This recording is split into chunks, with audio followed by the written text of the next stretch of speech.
ดขอบุญสุขใจสุขกายไหว้พระขอพรองค์พระเจ้าทันใจหลวงพ่อประเสริฐเจริญพรอวยชัยให้ท่านสุขใจทั่วกัน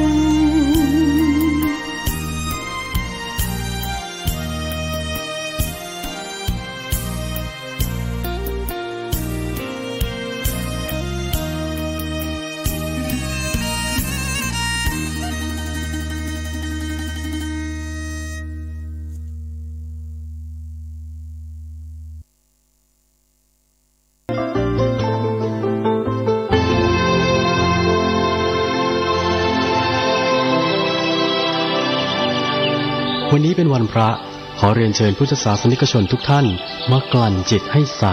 กลั่นใจให้เป็นบุญด้วยการให้ทานรักษาศีลและเจริญจิตภาวนาน้อมจิตให้เข้าถึงพระรัตนตรัย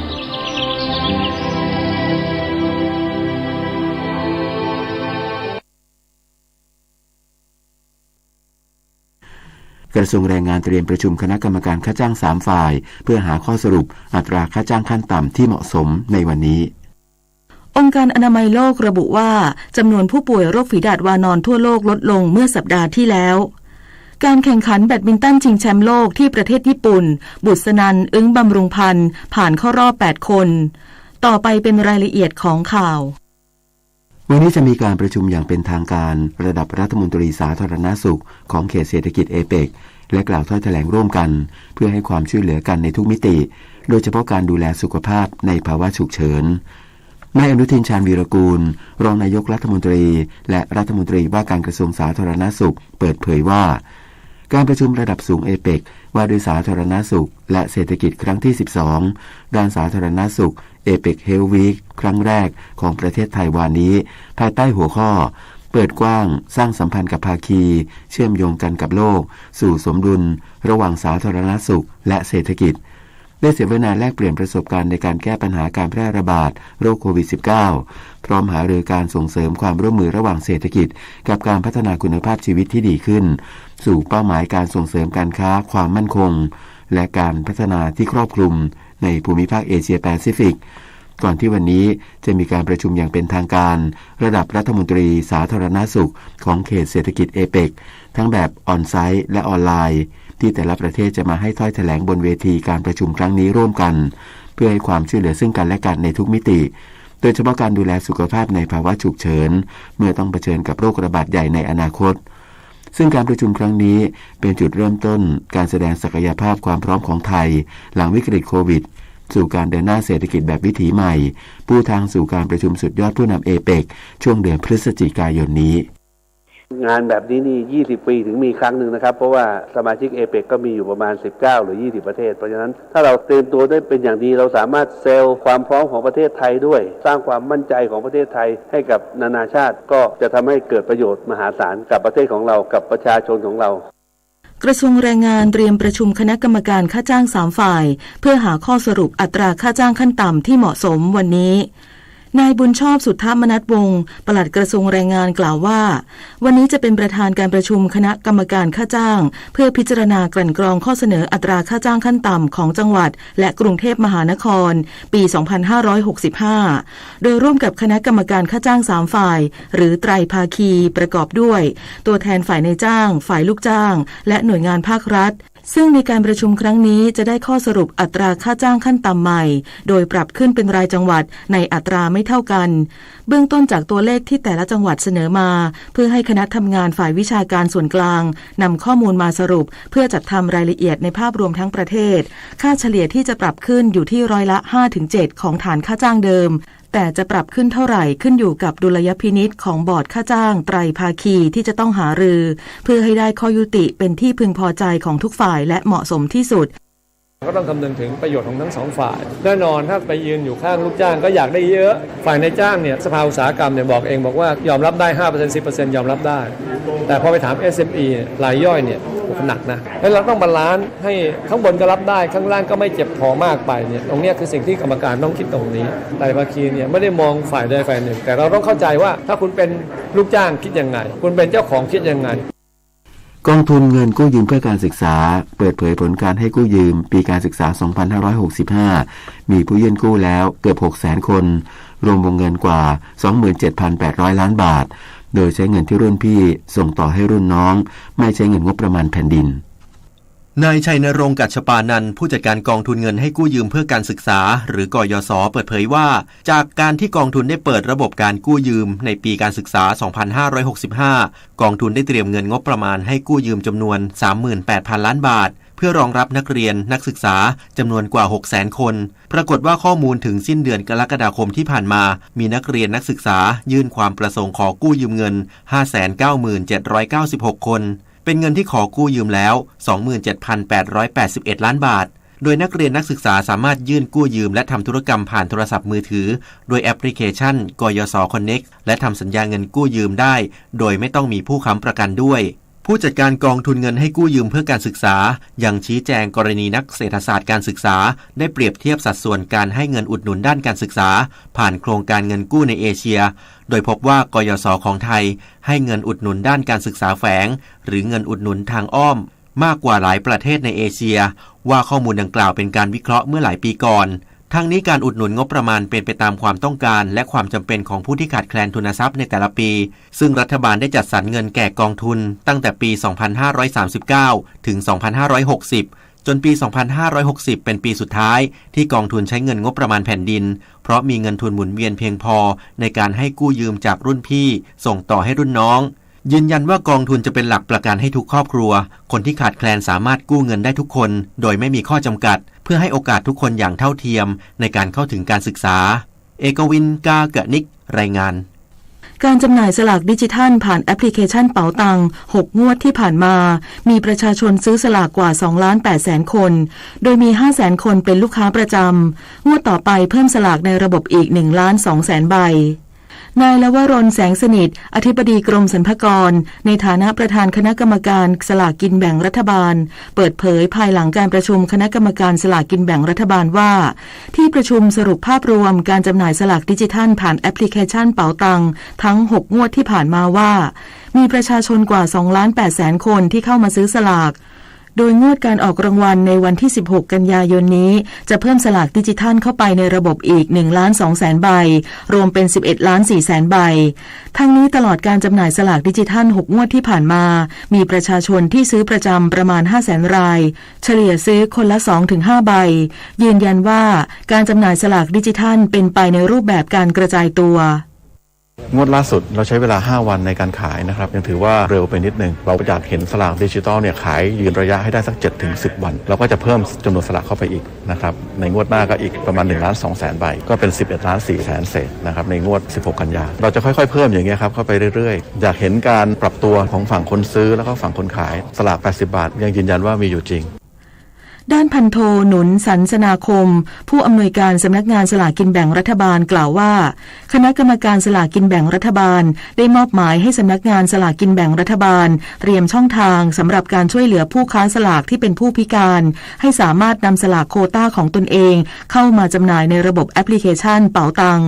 เบื้องต้นอยู่ระหว่างการประสานข้อมูลกับกระทรวงการพัฒนาสังคมและความมั่นคงของมนุษย์เพื่อยืนยันตัวตนของผู้พิการที่เป็นผู้จำหน่ายสลากกินแบ่งรัฐบาลซึ่งมีผู้ค้าที่เป็นผู้พิการประมาณ 20,000 ราย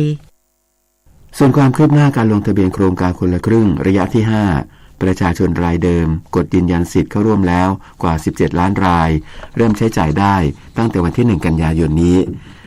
นายพรชัยธีรเวชผู้อำนวยการสำนักงานเศรษฐกิจการคลังในฐานะโฆษกกระทรวงการคลังเปิดเผยความคืบหน้าการลงทะเบียนโครงการคนละครึ่งระยะที่ 5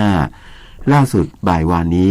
มีประชาชนรายเดิมที่เคยใช้สิทธิโครงการระยะที่4กดยืนยันสิทธิ์เข้าร่วมโครงการระยะที่5ผ่านแอปพลิเคชันเป๋าตังแล้วจำนวน 17,480,000 รายส่วนประชาชนรายใหม่ที่ไม่เคยใช้สิทธิโครงการได้ลงทะเบียนเข้าร่วมครบจำนวน 230,000 รายแล้วตั้งแต่วันแรกที่เปิดลงทะเบียนทั้งนี้ประชาชนรายเดิมยังสามารถกดยืนยันสิทธิ์เข้าร่วมโครงการผ่านแอปพลิเคชันเป๋าตังได้อย่างต่อเนื่องโดยจะเริ่มใช้จ่ายได้ตั้งแต่วันที่ 1 กันยายนนี้ ประชาชนรายเดิมที่ยังไม่ได้กดยืนยันสิทธิ์ผ่านแอปพลิเคชันเป๋าตังก็ยังสามารถกดยืนยันสิทธิ์โครงการระยะที่ 5 ได้อย่างต่อเนื่องนะครับโดยจะสามารถเริ่มใช้จ่ายได้ในวันพฤหัสบดีที่ 1 กันยายน 2565 นี้อย่างไรก็ดีนะครับคงจะต้องใช้จ่ายครั้งแรกผ่านแอปเป๋าตังภายในวันพุธที่ 14 กันยายน 2565 นี้ด้วยก่อนเวลา 23 นาฬิกาเพราะฉะนั้นก็จะถูกยกเลิกสิทธิ์ครับสำหรับการลงทะเบียนผู้ประกอบการร้านค้าล่าสุดมีจำนวนทั้งสิ้น 371,354 ร้านค้าแบ่งเป็นผู้ประกอบการร้านค้ารายเดิมจำนวน 365,725 ร้านค้าและรายใหม่จำนวน 5,629 ร้านค้าโดยผู้ประกอบการที่สนใจเข้าร่วมโครงการระยะที่ 5 ลงทะเบียนเข้าร่วมโครงการได้อย่างต่อเนื่องจนกว่ากระทรวงการคลังจะปิดรับสมัครรวมทั้งสามารถเลือกเชื่อมต่อกับผู้ให้บริการFood Delivery Platform ได้1รายผ่านแอปพลิเคชันถุงเงินได้ต่อเนื่องตั้งแต่เวลา 6 นาฬิกาถึง 23 นาฬิกาการท่องเที่ยวแห่งประเทศไทยผลักดันให้ไทยเป็นแหล่งท่องเที่ยวคุณภาพตั้งเป้าปีนี้มีนักท่องเที่ยวต่างชาติเดินทางเข้าไทย10 ล้านคนนายยุทธศักดิ์สุภศรผู้ว่าการท่องเที่ยวแห่งประเทศไทยหรือททท.เปิดเผยว่าที่ผ่านมาททท.เดินหน้ากระตุ้นภาคการท่องเที่ยวให้ฟื้นตัวกลับมาคึกคักอีกครั้งและทำให้เป็นประเทศที่เป็นจุดหมายปลายทางของนักท่องเที่ยวต่างชาติหลังสถานการณ์โควิด -19 คลี่คลายโดยเฉพาะนักท่องเที่ยวคุณภาพให้กลับเข้ามาเที่ยวไทยมากขึ้นสร้างรายได้เข้าประเทศจำนวนไม่น้อยทั้งนี้จำนวนนักท่องเที่ยวต่างชาติเดินทางเข้าไทยตั้งแต่ต้นปีจนถึงปัจจุบันมีมากกว่า4 ล้านคนพร้อมตั้งเป้าหมายปีนี้จะไม่น้อยกว่า10 ล้านคนและเที่ยวในประเทศ160 ล้านคนครั้งนอกจากนี้ได้หารือกับสายการบินเพื่อเพิ่มจำนวนเที่ยวบินและทำให้ต้นทุนการเดินทางน้อยลงจะช่วยกระตุ้นการเดินทางมาท่องเที่ยวไทยพร้อมผลักดันให้ไทยเป็นแหล่งท่องเที่ยวคุณภาพหน่วยงานด้านการบริหารจัดการน้ำยังคงเฝ้าระวังฝนตกหนักในหลายพื้นที่รวมทั้งเฝ้าระวังพื้นที่เสี่ยงน้ำหลากและน้ำท่วมฉับพลันพร้อมแนะงดกิจกรรมทางน้ำในช่วงนี้ป้องกันความเสียหายที่อาจเกิดขึ้นหลายพื้นที่ยังประสบอุทกภัยและได้รับผลกระทบจากน้ำป่าไหลหลากเข้าท่วมบ้านเรือนประชาชนเช่นที่จังหวัดนครนายกวันนี้เจ้าหน้าที่ช่วยอพยพประชาชนและขนย้ายสิ่งของขึ้นที่สูงล่าสุดสถานการณ์กลับเข้าสู่ภาวะปกติแล้วหน่วยทหารได้ช่วยทำความสะอาดบ้านเรือนและเส้นทางสัญจรพร้อมประสานจังหวัดช่วยเหลือประชาชนในพื้นที่ยากลำบากที่ต้องการความช่วยเหลืออย่างเร่งด่วนนายอำพล อังคภากรกุลผู้ว่าราชการจังหวัดนครนายกได้สั่งการให้เจ้าหน้าที่เฝ้าระวังสถานการณ์น้ำอย่างใกล้ชิดและสั่งงดกิจกรรมทางน้ำในลำน้ำพร้อมแจ้งไปยังรีสอร์ททุกแห่งไม่ให้จัดกิจกรรมทางน้ำในช่วงนี้ส่วนของคนที่เป็นนักท่องเที่ยวเนี่ยสิ่งที่เรากังวลก็คือการเล่นน้ำนะซึ่งขณะนี้เราสั่งทุกหน่วยมาว่ากิจกรรมทางน้ำทุกประเภทให้งดแต่ที่กังวลเพราะว่ามันพื้นที่มันเยอะเรามีนักท่องเที่ยวประเภทการเต็นท์นอนเองท่านอันเนี้ยที่เรากังวลเพราะเราไม่รู้ว่าคุณไปตั้งอยู่ตรงไหนเพราะฉะนั้นต้องขอความร่วมมือว่าก่อนจะไปตั้งเต็นท์นอนในช่วงนี้ตรวจสอบสภาพให้ดีนะฮะแนะนำว่าถ้าใกล้น้ำผมก็ไม่แนะนำให้ท่านไปช่วงนี้เพราะว่าเผื่อในยามถ้าท่านหลับอยู่แล้วน้ำมันขึ้นมากระทันหันท่านอาจได้รับอันตรายได้ด้านกองอำนวยการน้ำแห่งชาติเฝ้าระวังฝนตกหนักในหลายพื้นที่ทั่วประเทศพร้อมเฝ้าระวังพื้นที่เสี่ยงน้ำหลากและน้ำท่วมฉับพลันใน22จังหวัดนอกจากนี้ยังกำชับให้หน่วยงานที่เกี่ยวข้องปรับแผนการบริหารจัดการน้ำและเร่งระบายน้ำจากแหล่งน้ำที่มีปริมาณน้ำมากโดยเฉพาะช่วงเวลาที่ฝนตกน้อยลงเพื่อเพิ่มพื้นที่รองรับน้ำไว้ล่วงหน้าแต่ต้องไม่ส่งผลกระทบกับประชาชนขณะที่นายทวีศักดิ์ธนเดโชพลรองอธิบดีกรมชลประทานกล่าวว่าจำเป็นต้องปรับเพิ่มการระบายน้ำของเขื่อนป่าสักชลสิทธิ์จากอัตราวันละประมาณ34ล้านลูกบาศก์เมตรเป็น43ล้านลูกบาศก์เมตรโดยทยอยเพิ่มขึ้นเป็นลำดับตั้งแต่วันพรุ่งนี้เป็นต้นไปจะส่งผลให้พื้นที่ริมแม่น้ำป่าสักตั้งแต่ท้ายเขื่อนพระราม6อำเภอท่าเรือจังหวัดพระนครศรีอยุธยาไปจนถึงจุดบรรจบแม่น้ำเจ้าพระยาที่อำเภอพระนครศรีอยุธยาระดับน้ำจะสูงขึ้นและยังส่งผลให้ระดับน้ำที่ไหลผ่านพื้นที่จังหวัดพระนครศรีอยุธยาปทุมธานีนนทบุรีและกรุงเทพมหานครสูงขึ้นตั้งแต่วันเสาร์นี้เป็นต้นไปซึ่งได้ประสานจังหวัดและหน่วยงานที่เกี่ยวข้องแจ้งเตือนบริษัทห้างร้านและประชาชนที่อาศัยอยู่ริมสองฝั่งของแม่น้ำป่าสักและแม่น้ำเจ้าพระยาติดตามสถานการณ์น้ำอย่างใกล้ชิด และแจ้งเตือนให้ทราบสถานการณ์ล่วงหน้าอย่างต่อเนื่องอย่างไรก็ตามพลเอกประวิตร วงษ์สุวรรณรองนายกรัฐมนตรีรักษาราชการแทนนายกรัฐมนตรีกำชับทุกหน่วยงานที่เกี่ยวข้องบูรณาการให้ความช่วยเหลือประชาชนที่ได้รับผลกระทบรวมทั้งสนับสนุนให้ประชาชนวางแผนการใช้น้ำระยะยาวเก็บน้ำไว้ใช้ในช่วงหน้าแล้งสำหรับพืชไร่และทำการเกษตรด้วยกัลยาคงยั่งยืนรายงานวันนี้มูลนิธิแพทย์อาสาสมเด็จพระศรีนครินทราบรมราชชนนีหรือพอสว.ออกให้บริการประชาชนในพื้นที่จังหวัดกำแพงเพชรหมู่ที่2วัดเกาะรากเสียดนอกตำบลเพชรชมพูอำเภอโกสัมพีนครจังหวัดนครศรีธรรมราชหมู่ที่3โรงเรียนวัดวังหินตำบลวังหินอำเภอบางขันจังหวัดราชบุรีที่หมู่7โรงเรียนบ้านห้วยสาลาตำบลยางหักอำเภอปากท่อจังหวัดอุดรธานีที่หมู่2วัดสว่างอารมณ์ตำบลปะโคอำเภอกุดจับจึงขอเชิญชวนประชาชนในพื้นที่ดังกล่าวไปรับบริการโดยไม่เสียค่าใช้จ่ายใดๆต่อจากนี้ไปขอเชิญรับฟังไทยคู่ฟ้าค่ะรัฐบาลเดินหน้าติดตามโบราณวัตถุของไทยในต่างแดนกลับคืนสู่ประเทศไทยโดยโบราณวัตถุ2รายการที่รับคืนเมื่อปีที่แล้วปัจจุบันจัดแสดงในพื้นที่แหล่งกำเนิดได้แก่ทับหลังจากปราสาทหนองหงส์เข้าชมได้ที่ศูนย์ข้อมูลอุทยานประวัติศาสตร์พนมรุ้งจังหวัดบุรีรัมย์และทับหลังจากปราสาทเขาโล้นเข้าชมได้ที่ศูนย์ข้อมูลอุทยานประวัติศาสตร์สล็อกก๊อกทมจังหวัดสระแก้วมีโบราณวัตถุอีก3รายการอยู่ระหว่างขยายเวลาให้ส่งคืนได้แก่พระโพธิสัตว์อวโลกิเตศวรศิลปะเขมรสมัยก่อนเมืองพระนครและพระพุทธรูปยืนศิลปะทวารวดี2 องค์ทั้งนี้เพื่อรักษาแหล่งมรดกทางวัฒนธรรมที่ถ่ายทอดศิลปะวิทยาการภูมิปัญญาวิถีชีวิตและประวัติศาสตร์อันยาวไกลของผู้คนในอดีตให้เยาวชนรุ่นหลังได้ศึกษาเรียนรู้สืบไปค่ะสื่อสารภารกิจรัฐบาลกับสำนักโฆษกสำนักเลขาธิการนายกรัฐมนตรีเราจะสืบสารรักษาและต่อยอดและครองแผ่นดินโดยธรรมเพื่อประโยชน์สุขแห่งอาณาราษฎรตลอดไปพระปฐมบรมราชโองการพระบาทสมเด็จพระเจ้าอยู่หัวในพระราชพิธีบรมราชาภิเษกเมื่อวันที่4 พฤษภาคมพุทธศักราช 2562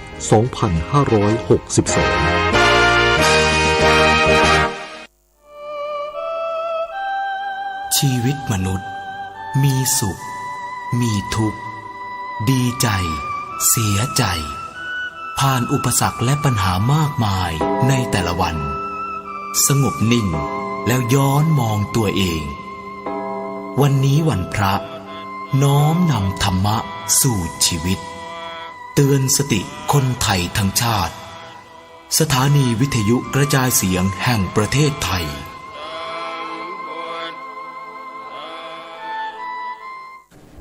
ขณะนี้เวลา 7:18 น.ต่อไปเสนอข่าวต่างประเทศองค์การอนามัยโลกหรือ WHO ระบุวันนี้ว่าจำนวนผู้ติดเชื้อโรคฝีดาษวานอนลดลง1 ใน 5เมื่อสัปดาห์ที่แล้วขณะที่ผู้ที่ติดเชื้อโรคดังกล่าวในยุโรปลดลงแต่การระบาดในสหรัฐยังคงรุนแรง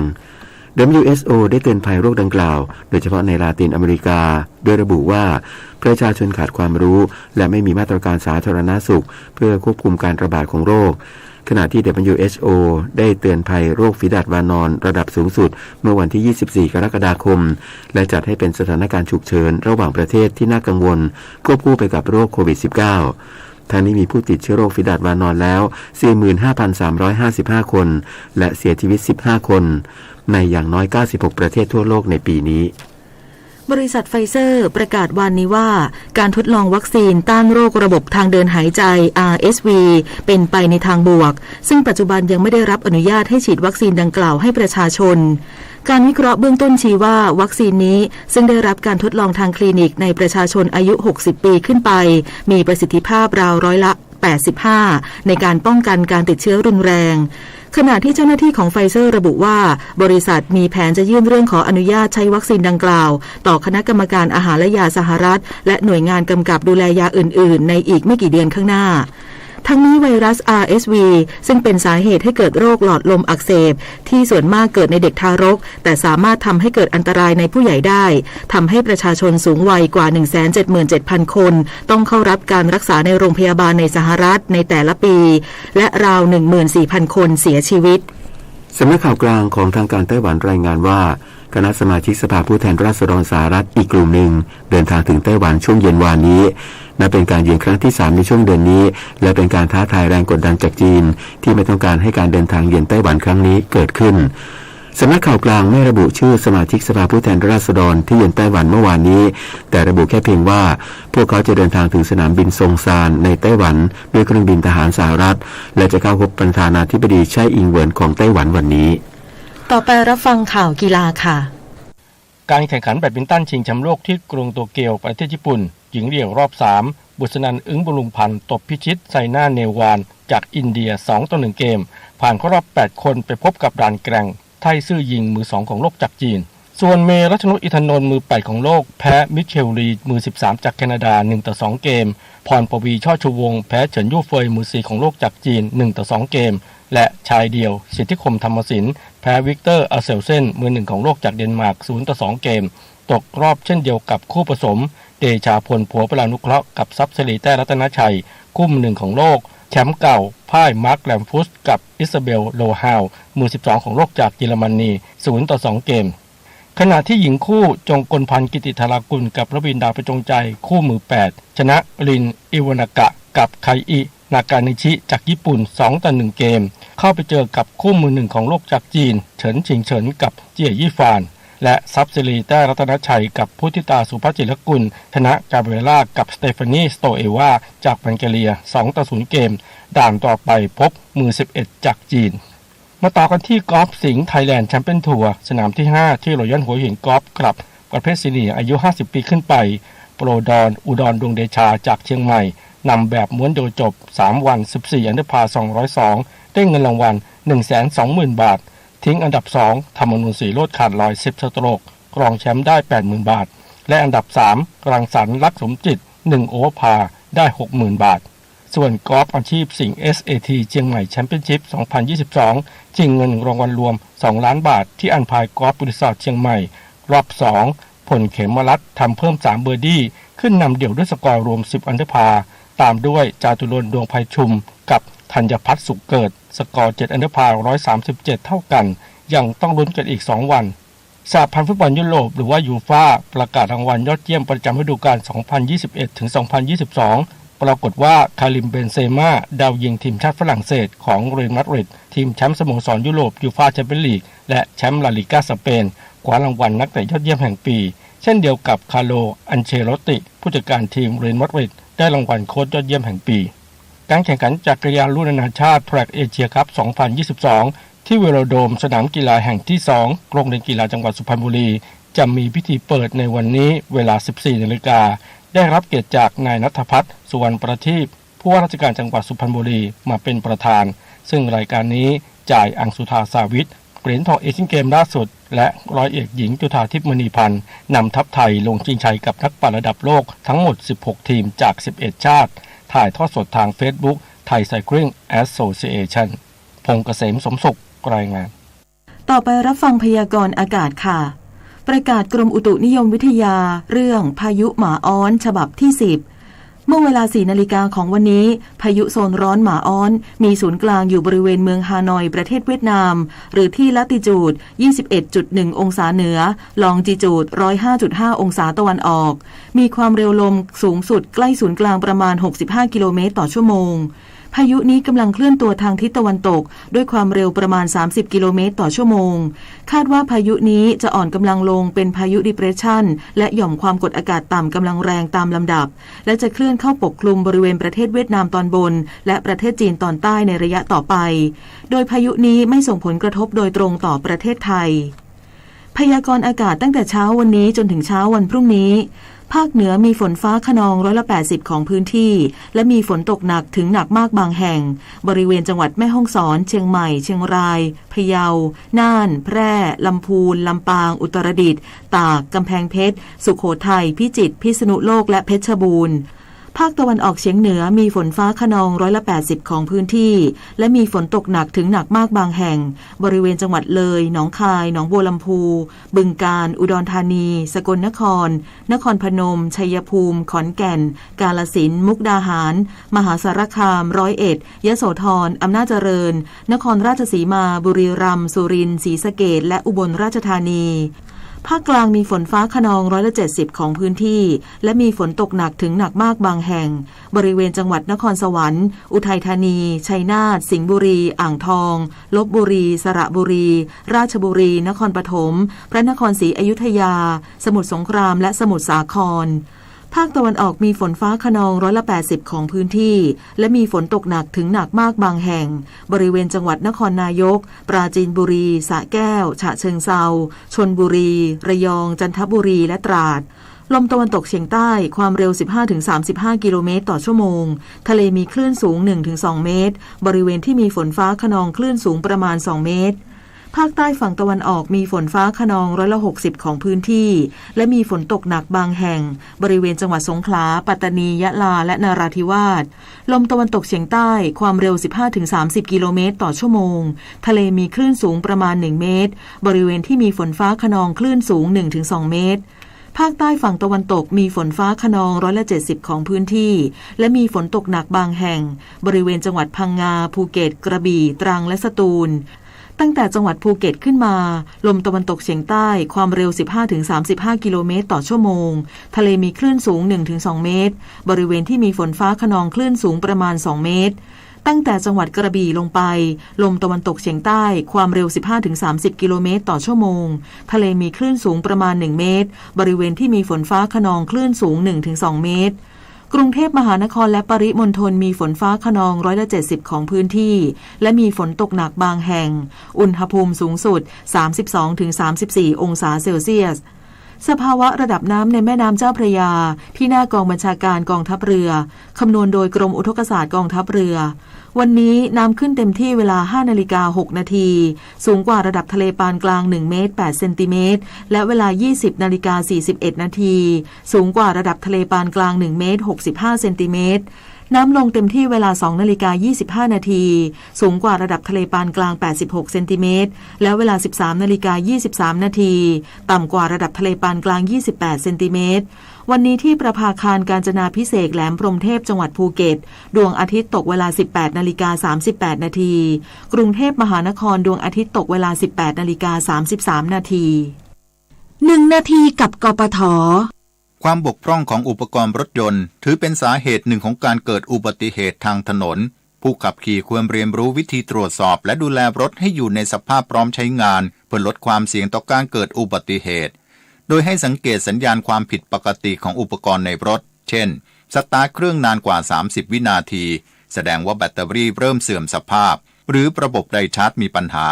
พบร่องรอยน้ำมันใต้ท้องรถแสดงว่าระบบบางส่วนของเครื่องยนต์ผิดปกติพบควันสีขาวออกจากท่อไอเสียและมีกลิ่นฉุนพบสิ่งผิดปกติกับเครื่องยนต์กลิ่นผิดปกติขณะขับรถอาจเกิดจากไฟฟ้าลัดวงจรระบบเบรกถังน้ำมันรั่วหรือท่อก๊าซรั่วพบความผิดปกติของอุปกรณ์รถยนต์ไฟแสดงสถานะบนแผงหน้าปัดรถรูปแบบต่างๆค้างอยู่บนหน้าปัดรถหลังจากสตาร์ทเครื่องยนต์ซึ่งไม่ควรนิ่งนอนใจควรนำรถเข้าตรวจสภาพทันทีครับด้วยความปรารถนาดีจากกรมประชาสัมพันธ์และกองทุนเพื่อความปลอดภัยในการใช้รถใช้ถนนกรมการขนส่งทางบกกระทรวงคมนาคมรู้รักภาษาไทยโดยความร่วมมือของสำนักงานราชบัณฑิตยสภาและกรมประชาสัมพันธ์วันนี้เสนอสำนวนแตงร่มใบแตงร่มใบเป็นสำนวนหมายถึงหญิงสาวที่มีผิวงามขาวเป็นนวลใยเปรียบกับผลแตงอย่างแตงกวาที่อยู่ใต้ร่มใบไม่โดนแดดจัดแผดเผาผิวจะมีสีขาวดูใสและเป็นนวลงามเช่นลูกสาวบ้านนี้แต่ละคนผิวยังกับแตงร่มใบเรียกผู้หญิงที่มีผิวลักษณะนี้ว่าแม่แตงร่มใบในเนื้อเพลงลูกทุ่งชื่อแม่แตงร่มใบก็มีเนื้อร้องตอนหนึ่งว่าสวยจริงนะน้องสาวผิวขาวเหมือนกับผลแตง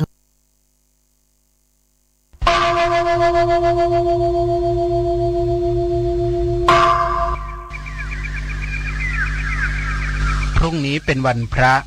ขอเชิญลดละอบายมุข ำจิตใจให้สงบสะอาดปราศจากสิ่งเศร้าหมองทั้งปวงเข้าวัดฟังธรรมแล้วไหว้พระสวดมนต์ตามสมควร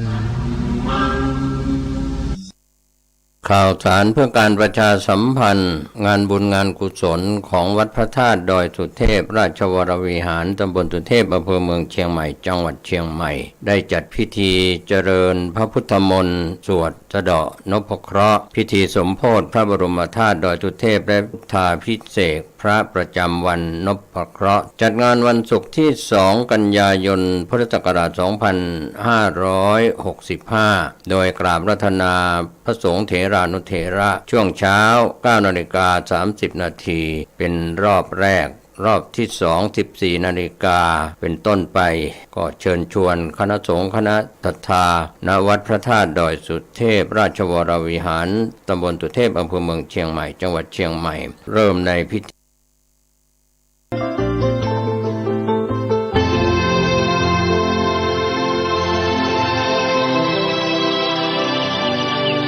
วันนี้เป็นวันพระขอเรียนเชิญพุทธศาสนิกชนทุกท่านมากลั่นจิตให้ใสกลั่นใจให้เป็นบุญด้วยการให้ทานรักษาศีลและเจริญจิตภาวนาน้อมจิตให้เข้าถึงพระรัตนตรัย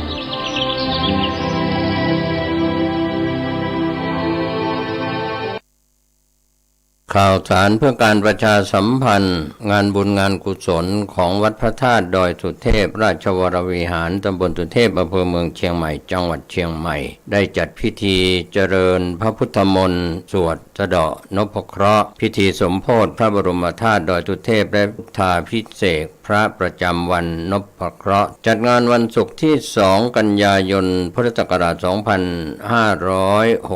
2565 โดยกราบรัตนาพระสงฆ์เถรานุเถระช่วงเช้า 9:30 น.เป็นรอบแรกรอบที่2 14 นาฬิกาเป็นต้นไปก็เชิญชวนคณะสงฆ์คณะศรัทธาณวัดพระธาตุดอยสุเทพราชวรวิหารตำบลสุเทพอำเภอเมืองเชียงใหม่จังหวัดเชียงใหม่เริ่มในพิธี 9 นาฬิกาเป็นต้นไปจนแล้วเสร็จในภาคบ่ายก็เป็นงานบุญงานกุศลเชิญท่านร่วมงานนี้โดยพร้อมเพรียงกัน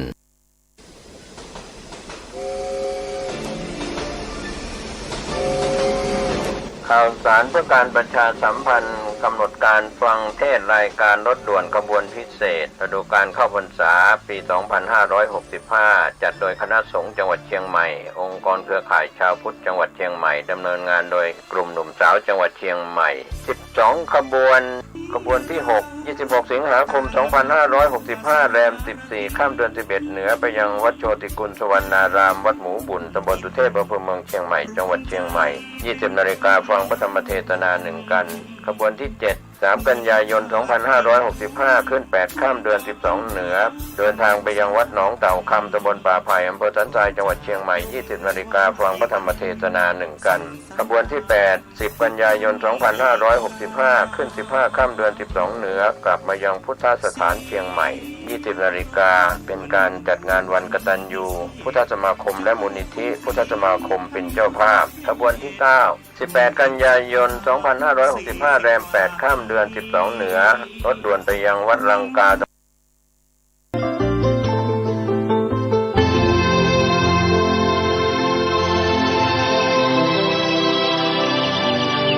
วันนี้เป็นวันพระขอเรียนเชิญพุทธศาสนิกชนทุกท่านมากลั่นจิตให้ใสกลั่นใจให้เป็นบุญด้วยการให้ทานรักษาศีลและเจริญจิตภาวนาน้อมจิตให้เข้าถึงพระรัตนตรัย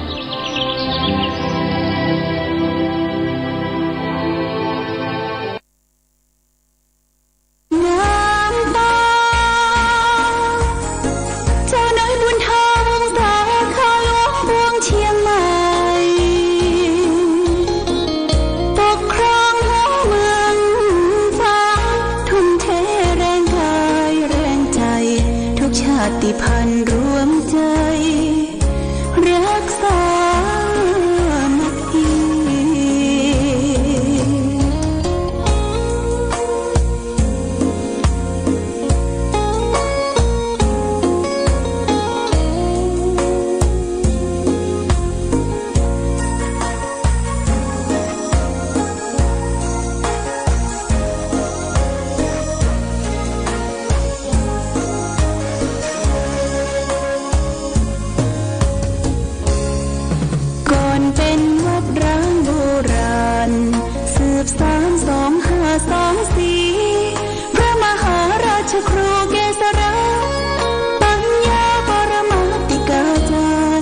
จากวัดดับภัยเชียงใหม่สืบสานเวลาผ่าน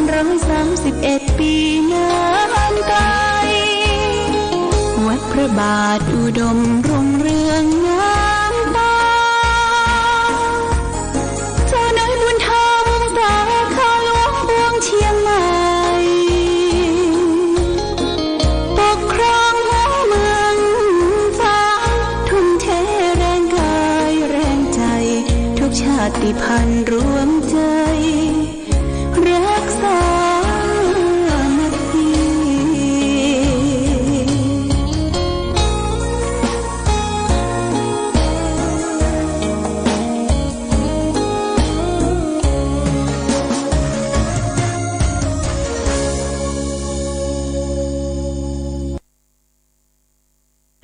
เจริญสุข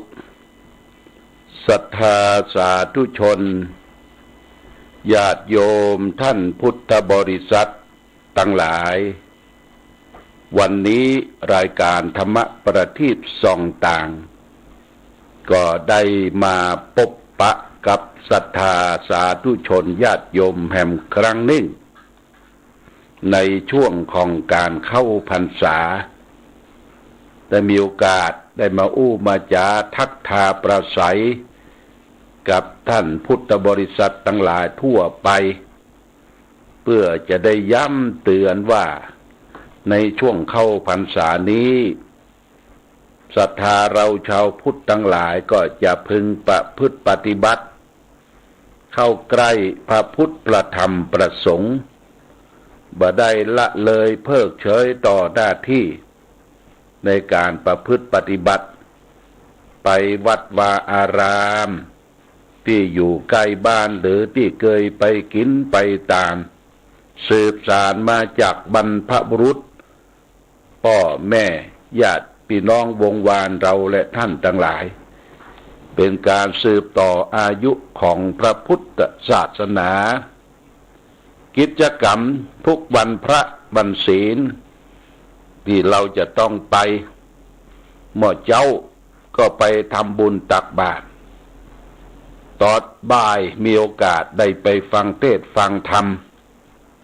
บางวัดสถานที่ก็เปลี่ยนแปลงตามกาลเวลาที่มีโรคภัยไข้เจ็บเข้ามาเบียดเบียนก็คือจะทำพิธีกันตั้งแต่8 โมงไปถึง11 โมงนี่เสร็จสิ้นหมดญาติโยมนะเสร็จสิ้นหมดนั่นหมายความว่าจะได้ก็คือใส่บาตรญาติปกรวดฟังเทศน์ฟังธรรมเพื่อบ่ให้ญาติโยมได้กลับมาตอนบ่ายแหมเพราะว่าผู้ที่จะมาฟังธรรมตอนบ่ายในช่วงปัจจุบันนี้ก็บ่ค่อยมีละญาติโยมนะพ่อแม่พี่น้องศรัทธาผู้เฒ่าผู้แก่สุมาเตะบางท่านก็ไปไหนบ่ได้บางท่านก็ล้มหายตายจากไปบางโอกาสเวลาจับคือลูกคือหลานไปส่งฟังเทศน์ฟังธรรมเขาก็มีการมีงานภาระหน้าที่ของไผของมันเพราะฉะนั้นบางวัดก็จำกัดเวลาเอาภาคเจ้าเสร็จสิ้นหมดญาติโยมส่วนการที่เขาจะไปนอนจองนอนวัดก็อยู่ที่โอกาสและเวลาเช่นเดียวกันที่ไหนมันสะดวกมันสัปปายะมันสงบก็ไปกันได้จะนอนถือศีล8ศีล5คืนเดียว2 คืนก็แล้วแต่โอกาสของพ่อออกไม่ออกศรัทธาอุบาสกอุบาสิกาทุกท่านการที่เราและท่านทั้งหลายได้ประพฤติปฏิบัติในช่วงเข้าพรรษาอย่างนี้ถือว่าเราได้เข้าไปประพฤติปฏิบัติธรรมญาติโยมการประพฤติปฏิบัติธรรมนั่นก็เพื่อแสวงหาบุญกุศลที่จะทำให้เกิดขึ้นมีขึ้นกับตนกับตัวคนเฮาจะอยู่สุขหวานใจอยู่สุขกายสุขใจได้ในปัจจุบันนี่มันจะต้องมีบุญมีกุศลเป็นเครื่องค้ำจูนตนค้ำชูตนญาติโยมทีนี้เราก็มาเรื่องบุญเรื่องกุศลญาติโยมนะ บุญเป็นชื่อของความสุขนะญาติโยมนะบุญเป็นชื่อของความสุขวันไหนเราไปทำบุญเช่นเฮือทานรักษาศีลปั่มเต็งเจริญสมาธิภาวนาวันนั้นมันอิ่มบุญมันเกิดขึ้นจิตใจมันมีความสุขอิ่มเอิบเบิกบานส่วนกุศลนี่คือตัวความรู้ตัวสติตัวปัญญาที่เราได้ฟังธรรมะก็ตามฟังข้อคิดก็ตามจากครูบาอาจารย์จากพระเจ้าพระสงฆ์เกิดความแตกฉานในความรู้ความเข้าใจนั้นเรียกว่าเราได้กุศลเพราะฉะนั้นทำบุญโดยต้องได้กุศลโดยยกตัวอย่างง่ายๆเช่นว่าญาติโยมวันนี้เราจะไปวัดก็เตรียมสำรับกับข้าวจัดแจงแต่งดาเรียบร้อยไปวัดแล้วใส่บาตรญาติปกพอใส่บาตรเรียบร้อยบัดนั้นได้รับพรเตี้ยญาติโยมนะเพราะมีภาระหน้าที่ที่จะต้องไปที่อื่นเช่นไปทำงานราชการไปเป็นครูบาอาจารย์ท่องตามตรงเวลาเนี่ยล่ะเรียกว่าไปตานก่อนไปตานก่อนบางทีก็ได้รับพรบางทีก็ไม่ได้รับเตื้อฝังไปอันนี้ท่านได้บุญนะได้บุญนะบุญด้วยเจตนาได้ฮือทานดอกไม้ปัจจัยตลอดถึงข้าวน้ำโภชนะอาหารได้ฮือทานแล้วอิ่มใจได้บุญแต่ว่ากุศลตัวความรู้เนี่ยมันยังบ่ได้เตื้อญาติโยมกุศลที่จะได้ก็ต้องได้ฟังธรรมะครูบาอาจารย์มาชี้แจงแถลงไขคือโอวาทธรรมกล่าวสัมโพธนิยกถาศรัทธาได้หูได้เข้าใจนี่ได้ฮือทานตัวรับพรตัวแล้วก็ได้สดับรับฟังพระธรรมเทศนาตัวได้ทั้งบุญได้ทั้งกุศลเพราะว่าบุญกุศลเป็นของคู่กันมาพร้อมกันเนี่ยญาติโยมวันนี้จะอู้เรื่องบุญทางเกิดบุญคือความสุขความอิ่มใจญาติโยมกิริยาที่จะทำให้เกิดบุญได้บุญนั้นก็คือมี3ประการเรียกว่ากิริยาวัตถุ3กิริยาวัตถุ3นี่อันประกอบด้วย1ทานะใหม่บุญสำเร็จด้วยการบริจาคทาน2ศีลใหม่บุญสำเร็จด้วยการรักษาศีล3ภาวนาใหม่บุญสำเร็จด้วยการเจริญสมาธิภาวนาทานศีลภาวนานี่ญาติโยมเป็นบันได3ขั้นเป็นดาบแก้วสลีกันใจ3เทือนที่เขาจะต้องประพฤติปฏิบัติเสาะแสวงหาทานศีลภาวนาเนี่ยเป็นหลักของปฏิบัติของฆราวาสชาวบ้านของเฮาทุกคนทีนี้เอากลับมาอู้ถึงลักษณะการทานลักษณะการทานเนี่ยทานนี่เปิ้นแบ่งออกเป็น3เลยทานะแปลว่าการให้การให้ทานประการแรกเรียกว่าอามิสทานคือทานด้วยอามิสคือสิ่งของ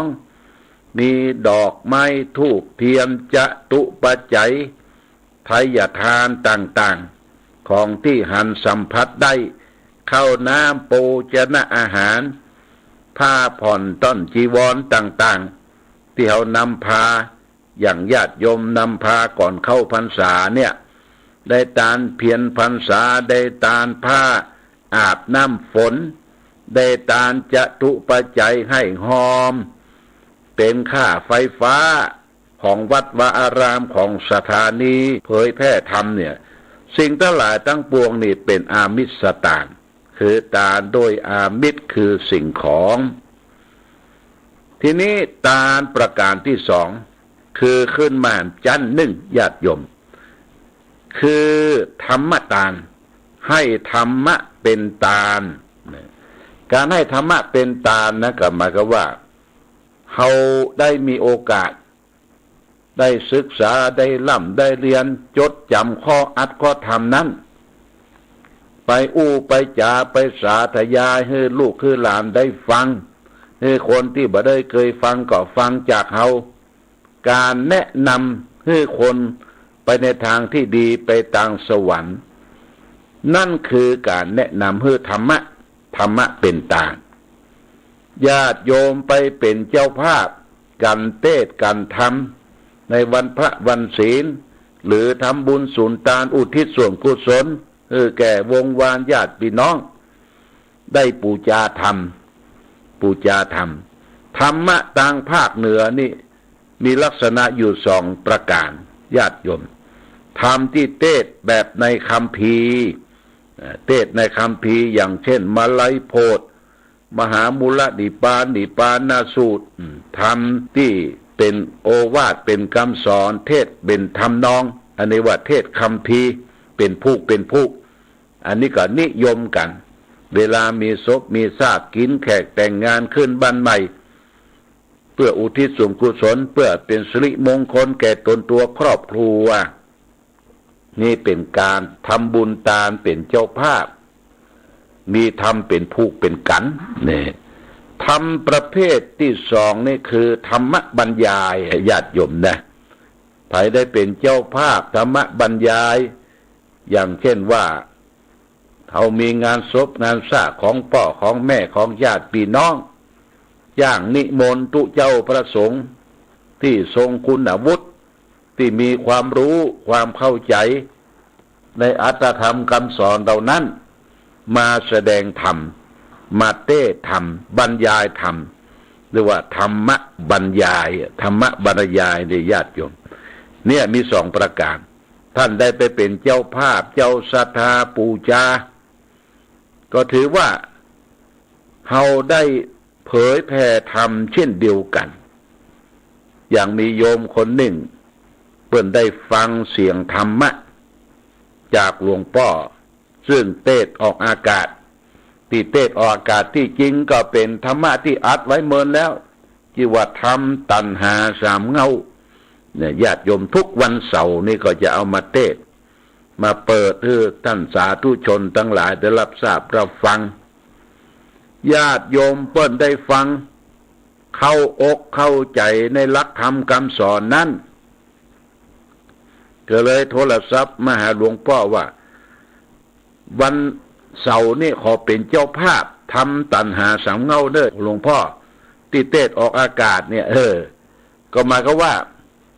ที่เป็นเจ้าภาพนั้นคือเจ้าภาพเผยแผ่ธรรมในช่วง30 นาทีนี่มันก็ต้องใจ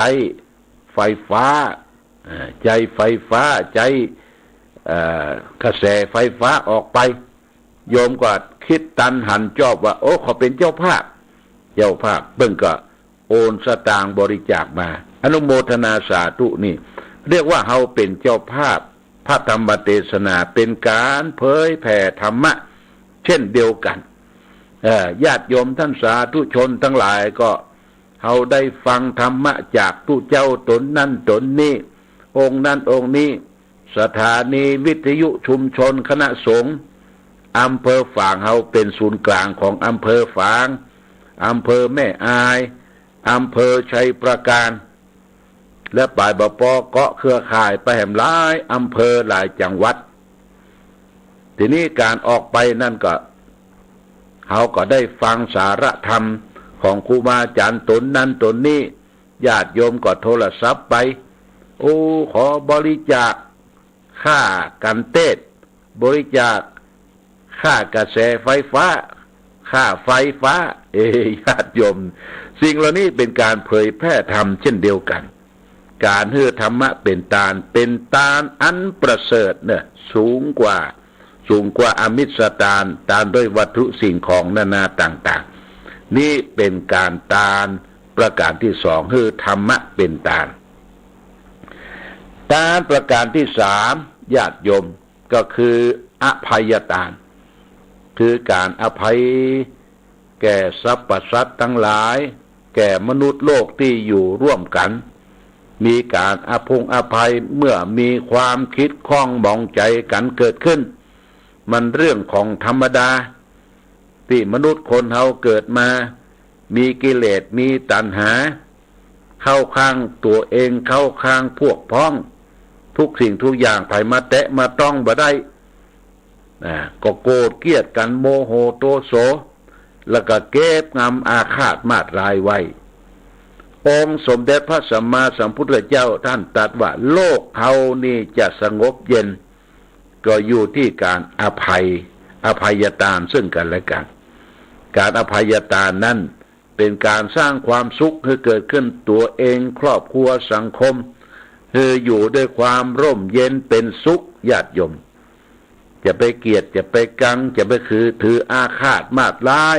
ก่อกรรมกระทำเวรด้วยกันคืออภัยซึ่งกันและกันจะมีความสงบเย็นได้โดยเฉพาะอย่างยิ่งครอบครัวที่เป็นผัวเป็นเมียโบราณเปิ้นบอกว่าผัวเมียอยู่ด้วยกันเนี่ยเหมือนกับลิ้นกับฟันเหมือนกับถ้วยกับจานย่อมมีกระทบกระทั่งกันเป็นธรรมดาเมื่อกระทบกระทั่งกันแล้วก็ให้อภัยกันโบราณเปิ้นบอกว่าถ้วยและจานเครื่องครัวส่งสารบ่มีวิญญาณยังรู้ถูกต้องฟาดกันเสียงดังคิ้งข้องแหงยังแตกในลั่นจัดยาที่สุดคนเราปุถุชนแน่ชัดยักษ์บะขีดข้องกันชันใดญาติโยมคนเรานี่มันเป็นปุถุชนปุถุนี่แปลว่าหนานะชนก็คือคนที่มันเกิดมามันหนาด้วยอย่างหนาด้วยกิเลสความโลภความโกรธความหลงเต็มเปี่ยมอยู่ในจิตในใจญาติโยมนะนี่ว่าปุถุชนเมื่อกระทบกระทั่งกันเกลียดกันถ้าอยู่ด้วยกันบ่ให้อภัยกันนี่มันอยู่บ่ได้ญาติโยมเพราะฉะนั้นโบราณเพิ่นก็บอกว่าถ้าผัวเป็นไฟเมียเป็นน้ำไปดับซึ่งกันและกันถ้าเมียเป็นไฟก็คือผัวเป็นน้ำดับซึ่งกันและกันผัวว่ามาเมียก็ดักเสียเมียว่าไปผัวก็ดับเสียบ่ถืออาฆาตมาตร้ายโกรธเกลียดกันถ้าผัวก็ไฟเมียก็ไฟไฟสองกองญาติโยมโทสะคิไฟคือโทสะเนี่ยมันสุมกุ้มรุมอยู่ในจิตใจผัวก็ไฟเมียก็ไฟไฟบวกไฟเป็นดับเบิลไฟและไฟที่สามก็จะเกิดขึ้นละญาติโยมไฟหยังไฟหูไฟตาลงไม้ลงมือกันบุบหูตีตากันหุยจอกจ่อญาติโยมนี่เพราะอย่างเพราะไฟมันไหม้คนเฮานี่มีไฟสามกองเด้อในตนตัวเนี่ยไฟที่หนึ่งเรียกว่าโทสะคิไฟคือโทสะความโกรธความฉุนเฉียวความโมโหเนี่ยเป็นไฟกองที่สองราคะคิไฟคือราคะคือความกำหนัดยินดีความยินดีความอยากได้ต้องการรูปเสียงกลิ่นรสโผฏฐัพพะในกามคุณเนี่ยไฟราคะไฟตัวที่สามโมหะคิไฟคือโมหะคือความหลงในกามคุณรูปเสียงกลิ่นรสโผฏฐัพพะหลงตัวเองหลงนั่นหลงนี้หลงหลงตาคืนได้ลงจิตลงใจขึ้นยากเพราะถูกโมหะเขาครอบงำเนี่ยญาติโยมไฟสามกองแต่ถ้าว่าเขาจะให้ไฟนี่ดับต้องมีธรรมะมาประพฤติปฏิบัติเช่นว่าไผขี้โกรธขี้เกลียดขี้โมโหโทโสต่อตนเองและคนอื่นเพื่อนพี่น้องหรือครอบครัวเดียวกันโกรธนักเบิ้ลคือเอาเมตตามาเจริญภาวนานะญาติโยมเวลาโกรธคือไผเนี่ยเมตตาเอาเมตตามาภาวนาจะฆ่าความโกรธเสียได้ความโกรธญาติโยมบดีเลยเป็นสนิมตราของโลกความโกรธเนี่ยเป็นไฟไหม้ตัวเองตัวเก่าต่อไปกิเลสตัวที่สองราคะคิไฟคือราคะคือความกำหนัดยินดีอยากต้องการรูปสวยรูปงามกินหอมเสียงเพราะเสียงสนอสดรสจืดรสเค็มรสอย่างนี้ถ้าบ่ชอบก็เดือดดาล ถ้าชอบก็เป็นโมหะทุกสิ่งทุกอย่างเมื่อราคะเกิดขึ้นกับตนกับตัวเนี่ยราคะความกำหนัดเนี่ยเปิ้นให้พิจารณาอสุภะญาติโยมอสุภะคือมองคนอื่นเขามองตัวเองเป็นรังแห่งโรคเป็นรังแห่งโรคภัยไข้เจ็บเป็นของสกปรกเป็นของเน่าของเฟะมองในรูปสวยรูปงามนี่นักปฏิบัติธรรมต้องมองอย่างนั้นเปิ้นแต่งตัวงามน้อยเปิ้นแต่งตัวพี่ลี่น้อยเข้าไม่ใครไปหยอกใครไปเข้าหาเปิ้นใครหูจักเปิ้นลาบลาก็จกมือถือมาถ่ายมากเม็ดแบบโอ้บางทีเปิ้นบ่อนุญาตปงปันให้ถ่ายรูปนะก็ได้รูปเปิ้นก็ไปแยงไปพอเนี่ยเรียกว่าร่วงละเมิดว่าญาติโยมประเด็นนี้มีกฎหมายเนี่ยร่วงละเมิดทางคอมพิวเตอร์จะเอารูปเปิ้นไปโพสต์ไปจ่ายไปบอกคือคนนั้นคนนี้นี่ต้องระมัดระวังการถ่ายรูปก็ดีการ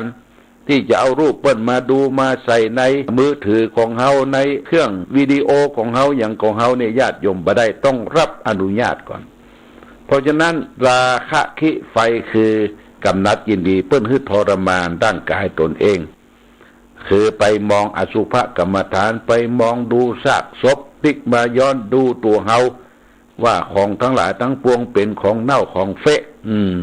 บ่ควรยึดถือมั่นเป็นของตนของตัวยินดีสีขายกับรูปกับเสียงกับรสกับโผฏฐัพพะถูกต้องนั้นว่าสวยว่างามอย่างนี้เป็นต้นประการที่สามไฟตัวที่สามโมหะคิไฟคือโมหะคือความหลงญาติโยมหลงอย่างหลง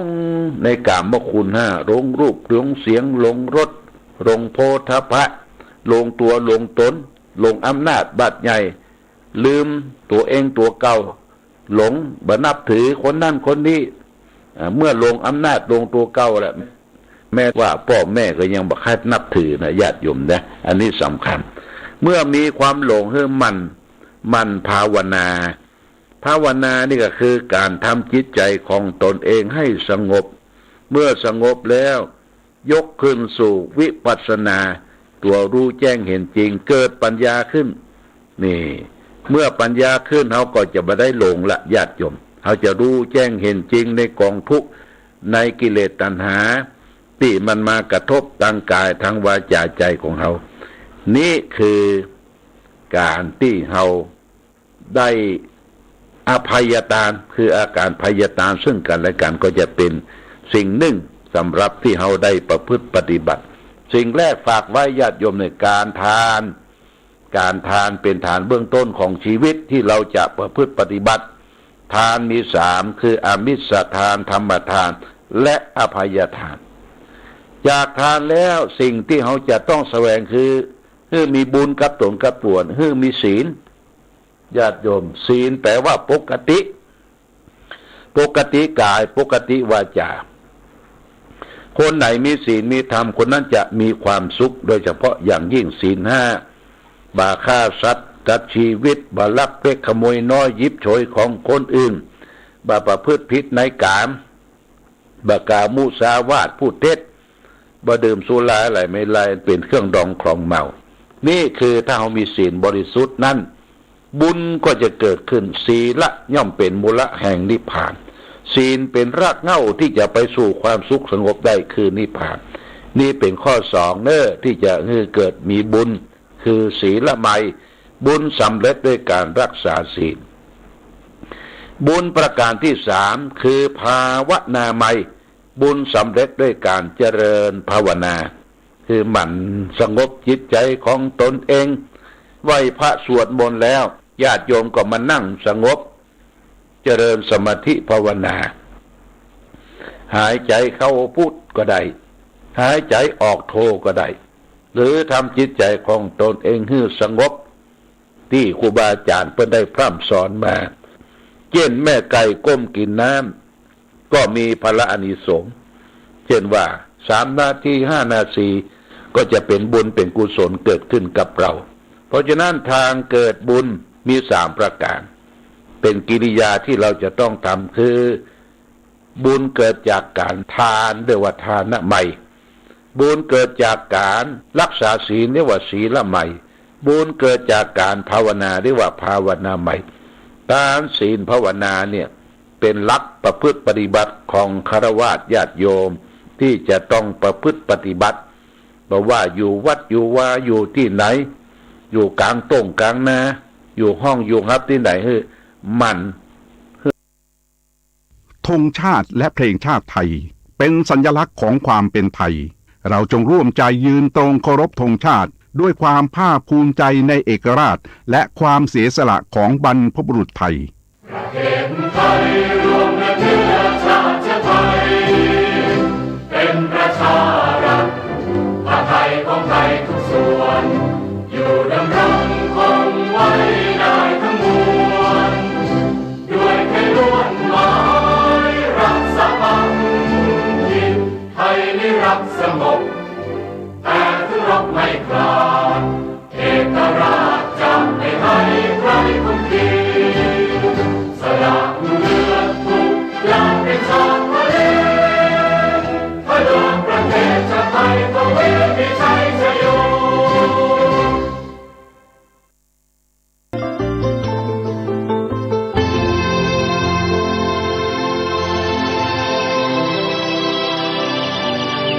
วันนี้เป็นวันพระขอเรียนเชิญพุทธศาสนิกชนทุกท่านมากลั่นจิตให้ใสกลั่นใจให้เป็นบุญด้วยการให้ทานรักษาศีลและเจริญจิตภาวนาน้อมจิตให้เข้าถึงพระรัตนตรัย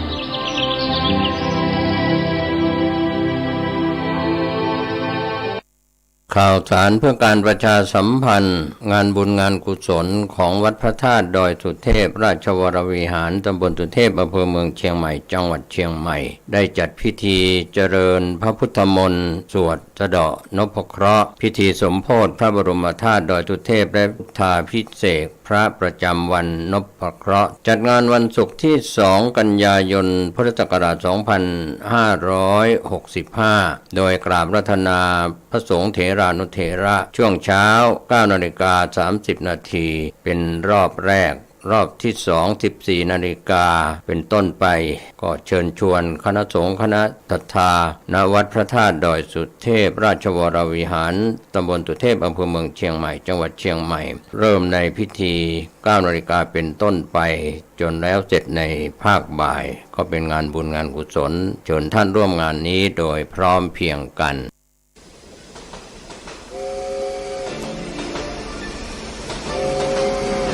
ข่าวสารเพื่อการประชาสัมพันธ์กำหนดการฟังเทศรายการรถด่วนขบวนพิเศษฤดูกาลเข้าพรรษาปี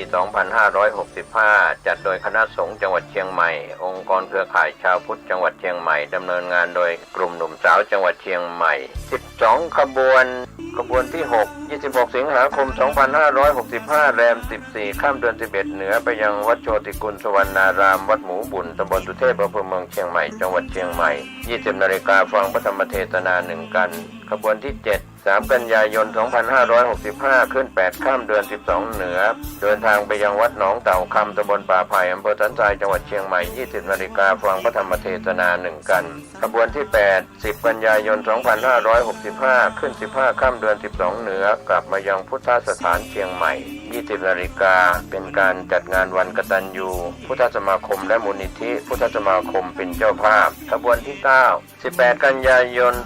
2565 แรม 8 ค่ำเดือน 12 เหนือรถด่วนไปยังวัดลังกาตำบลฟ้าห้ามอำเภอเมืองเชียงใหม่จังหวัดเชียงใหม่ 20 นาฬิกาฟังพระธรรมเทศนา1กันขบวนที่ 10 25 กันยายน 2565 แรม 15 ค่ำเดือน 12 เหนือเดินทางไปยังวัดอรัญยวาสตำบลบ้านปงอำเภอหางดงจังหวัดเชียงใหม่ 20 นาฬิกาฟังพระธรรมเทศนา1กันขบวนที่ 11 3 ตุลาคม 2565 ขึ้น 8 ค่ำเดือนเกียงไปยังวัดสันป่าแดงตำบลต้นเปาอำเภอสันกำแพงจังหวัดเชียงใหม่ 20 นาฬิกาฟังพระธรรมเทศนา1กันขบวนสุดท้าย 10 ตุลาคม 2565 ขึ้น 15 ค่ำเดือนเกียงเดินทางไปยังพุทธสถานเ ชียงใหม่ก็เป็นวันมอบโล่กลุ่มหนุ่มสาวจังหวัดเชียงใหม่เป็นเจ้าภาพในช่วง 20 นาฬิกาก็เป็นรายการกำหนดการรถด่วนขบวนพิเศษเทศกาลเข้าพรรษาในปี 2565 จัดโดยคณะสงฆ์จังหวัดเชียงใหม่องค์กรเครือข่ายชาวพุทธจังหวัดเชียงใหม่โดยมีกลุ่มหนุ่มสาวจังหวัดเชียงใหม่ดำเนินการก็เป็นกำหนดการที่ท่านจะได้ไปร่วมกิจกรรมในส่วนของรถด่วนขบวนพิเศษในปีนี้ก่อนจากยกมือไหว้กันส่งสัญญาณพบกันอีกครั้ง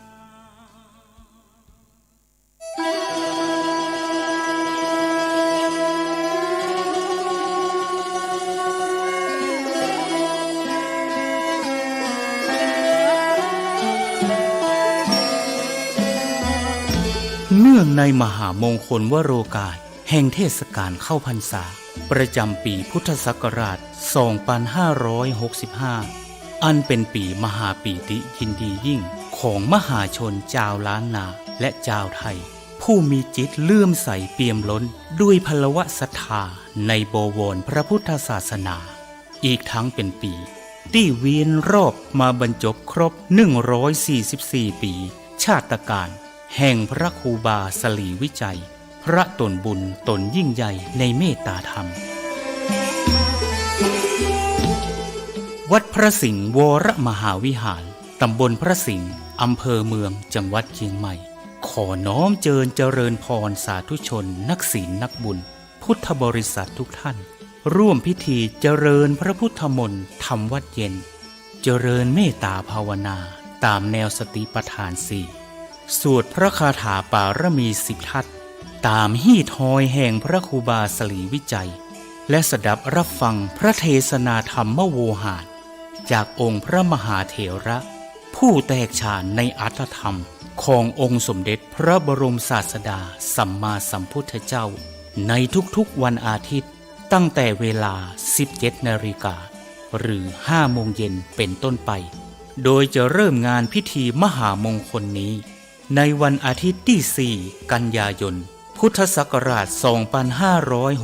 2565 เป็นวาระการครั้งที่ 1 ไปตราบกระทั่งถึงวันอาทิตย์ที่ 6 พฤศจิกายนพุทธศักราช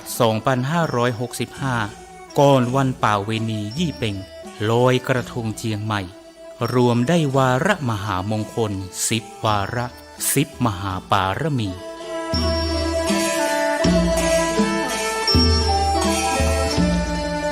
ปวงท่านมหาศรัทธานาบุญผู้มีความสนใจเข้าร่วมพิธีทำวัดเย็น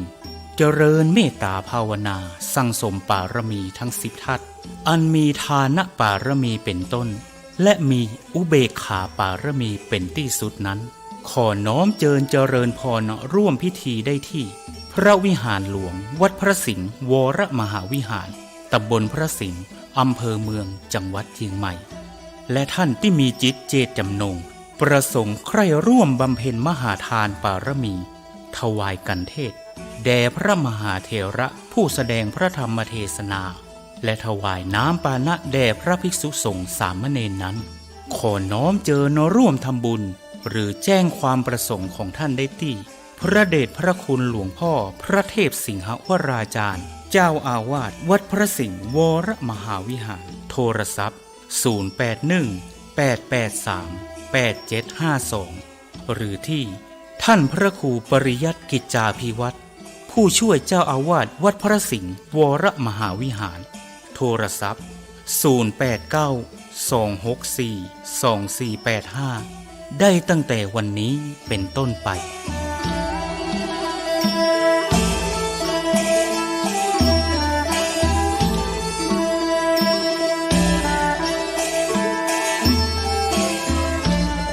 ขอมหาพลานิสงส์อันจะเกิดแต่เนื้อนาบุญอันบริสุทธิ์ของมหาศรัทธาทุกท่านอีกทั้งพระพุทธปารมีแห่งองค์หลวงพ่อพระศรีสันเพชรหรือหลวงพ่อโตที่สถิตสถาพรเป็นองค์พระประธานอยู่ณพระวิหารหลวงวัดพระสิงห์วรมหาวิหารอีกทั้งอานุภาวะแห่งองค์พระพุทธสิหิงค์พระสิงห์หลวงและอำนาจแห่งพระปารมีทั้ง10 ทัศของพระครูบาสลีวิจัย จุงเป็นพลวะปัจจัยอันยิ่งโยชน์นำมาซึ่งความรุ่งโรจน์แห่งดวงจิตพิสุทธิ์น้อมนำทุกท่านฮืออิ่มเอมเอิบอิ่มดำดิ่งสู่วิมุตติธรรมแห่งองค์พระสัมมาสัมพุทธะกอบด้วยทั้งสัพพสันลภากายอันบริสุทธิ์บริบูรณ์ด้วยอายุการอันเป็นทิพย์มีวรรณพิสิทธิ์พันพุทธพองใสมีความสุขกายสบายใจด้วยทั้งพลานามัยพรั่งพร้อมสรรตราบรอดเถิงเติงตันยังอมตะมหาเนรพานอันเป็นที่สุดเสี่ยงแห่งอาสวะกิเลสในวัฏสงสารต่อการภายหน้านั้นจงทุกท่านทุกคนแด่เตอสา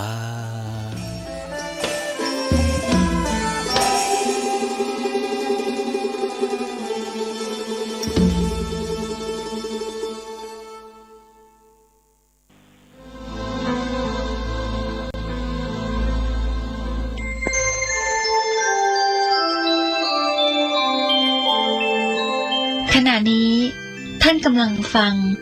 สถานีวิทยุกระจายเสียง FM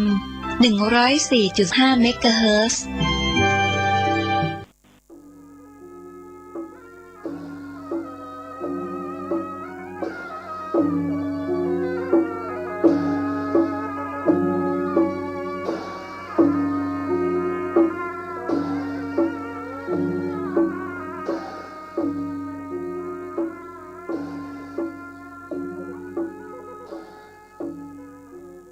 ขอความเจริญในธรรม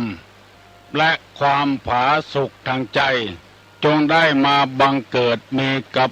ท่านสาธุชนคนดีผู้เจริญในศีล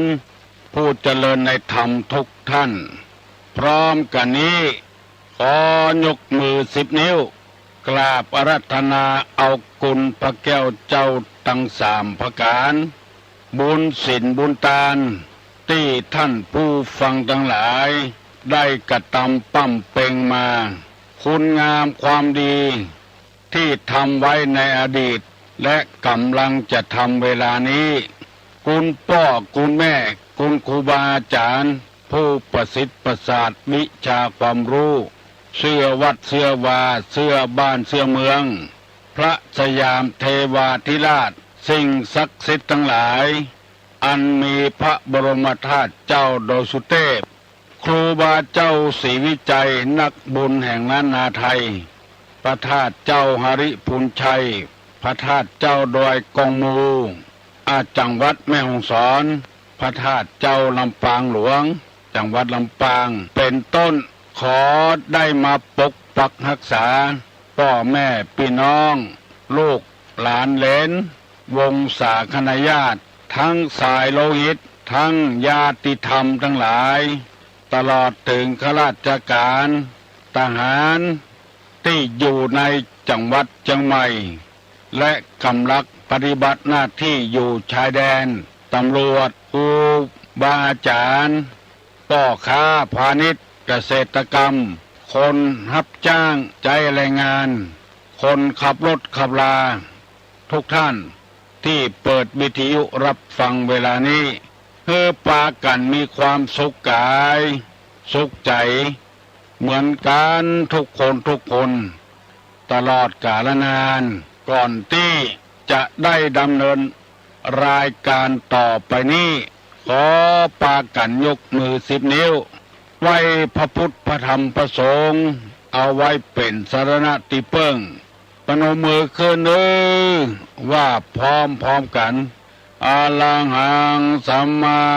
สัมพุทโธภควาพุทธังภควันตังอภิวาเทมิกราบสวากขาโตภควตาธัมโมธัมมังนัมมัสสามิกราบสุปฏิปันโนภควโตสาวกสังโฆสังฆังนะมามิกราบ หันทมยังพุทธัสสะภควโตบุพภาคณะมะกะลังกะโลมาเสนะโมตัสสะภะคะวะโต อะระหะโตสัมมาสัมพุทธัสสะนะโมตัสสะภะคะวะโตอะระหะโตสัมมาสัมพุทธัสสะนะโมตัสสะภะคะวะโตอะระหะโตสัมมาสัมพุทธัสสะพุทธังสรณังกัจฉามิธัมมังสรณังกัจฉามิสังฆังสรณังกัจฉามิตุติยัมปิพุทธังสรณังกัจฉามิตุติยัมปิธัมมังสรณังกัจฉามิตุติยัมปิสังฆังสรณังกัจฉามิตติยัมปิพุทธังสรณังกัจฉามิตติยัมปิธัมมังสรณังกัจฉามิตติยัมปิสังฆังสรณังกัจฉามิอิติปิโสภะคะวาอะระหังสัมมาสัมพุทโธวิชชาจรณะสัมปันโนสุขโตโลกาวิทูอนุตตโลปุริสะธรรมสารถิสัทธาเทวะมนุษย์สานังพุทโธภควาติสวากขาโตภควตาธัมโมสันติทิโกอากาลิโกเอหิปัสสิโกโอปนะยิโกปัจจตังเวทิตโพวินโยหิติสุปฏิปันโนภควโตสาวกสังโฆอุจุปฏิปันโนภควโตสาวกสังโฆญาญาปฏิปันโนภควโตสาวกสังโฆสามิจิปฏิปันโนภควโตสาวกสังโฆญาติตังจัตตาลิปุริสายุคานิอัฏฐาปุริสาปุคลาเอสะภะคะวะโตสาวกสังโฆอาหุไนโยปาหุไนโยทักขิไนโยอัญจลิกาลนิโยอนุตตะลังปุญญเขตังโลกัสสติกราบหนึ่งกราบสอ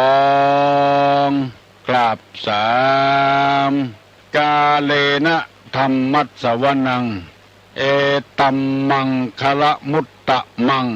มาแล้วนึปอออกแม่ออกมาแล้วเสียงก้องเสียงกองเสียงมองต่ำเข้า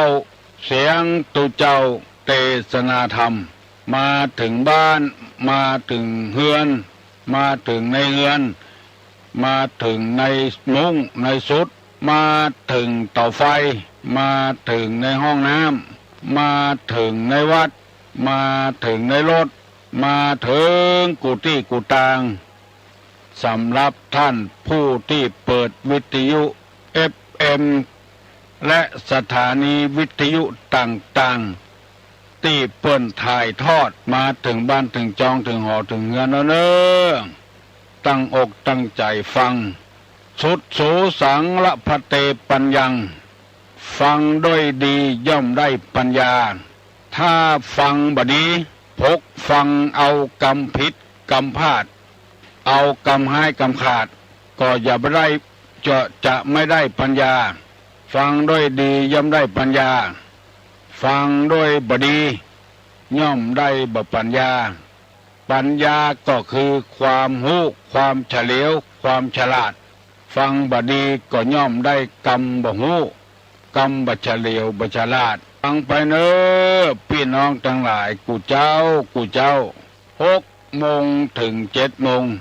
ตุลงจะนั่งประกาศธรรมให้ท่านทั้งหลายได้ฟังแล้วได้เก็บสอนอกสอนใจ ให้มีความรู้ความเข้าใจในธรรมเพราะว่าธรรมะนี้มีความจำเป็นสำหรับคนเป็นอย่างมากถ้าว่าบ่มีธรรมแล้วคนเฮาจะให้ยิ่งกว่านี้ที่เฮาอยู่ได้มีความสามัคคีปรองดองกันก็เพราะธรรมะทั้งนั้นที่เฮาเดือดร้อนลักจกของกันด่าตอกันบุบหูตีตากันก็เพราะขาดศีลขาดธรรมสิ่งเหล่านี้เฮาบ่ต้องการเฮาต้องการแต่สิ่งที่มีสาระมีประโยชน์อันหยังทำสิ่งที่มีสาระมีประโยชน์เกิดขึ้นกับเฮาข้อคือธรรมะเนี่ยเจือใดจะมีธรรมะหาโอกาสฟังจากตัวเจ้าพนายผู้มีความรู้มีความฉลาดแล้วเอามาประกาศให้พี่น้องทั้งหลายฟังฟังแล้วเก็บใส่ใจไว้จะได้เป็นคนรู้คนฉลาดบอกว่าคนนั้นจะนับถือศาสนาอย่างก็ตาม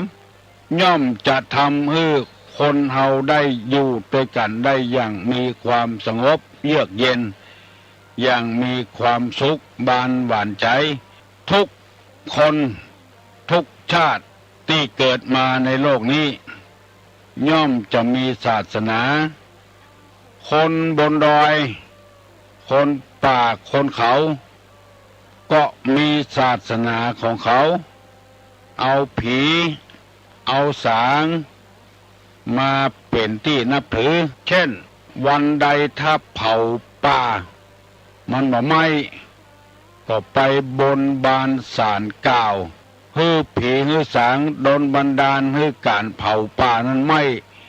แล้วจะเอาครัวไปปลูกบอกว่าชาติใดย่อมมีศาสนาเอามาเป็นสรณะเป็นที่เปิ้งแต่หมู่เฮาทั้งหลายที่เปิดวิทยุฟังเวลานี้เป็นการนับถือพระพุทธศาสนาพุทธะแปลว่าผู้รู้ผู้ตื่นผู้เบิกบานนับถือพระพุทธศาสนาเป็นศาสนาของผู้รู้ผู้ตื่นผู้เบิกบานผู้รู้ย่อมจะสอนไปในทางที่ดีบ่มีการผิดการพลาดยังพระสัมมาสัมพุทธเจ้าผู้ใดปฏิบัติตามแล้วบ่ผิดบ่พลาดแล้วการฟังเวลานี้ฟังศาสนาของผู้รู้บาดจำเป็นที่จะต้องแต่งเนื้อแต่งตัวชุดขาวกาชุดใดชุดหนึ่งให้สะอาดสะอ้านอยู่กับบ้านล้างถ้วยไปตอยนึ่งข้าวไปตอยต่ำน้ำพริกไปตอยเฝ้าหม้อแกงไปตอยซักผ้าซักครัวไปตอยฟังไปตอยบ่เสียการบ่เสียงานฟังได้สบายแต่บายแต่ว่าขอเงื่อมีความเคารพเลื่อมใสในพระธรรมคำสอนเนี่ยก่อน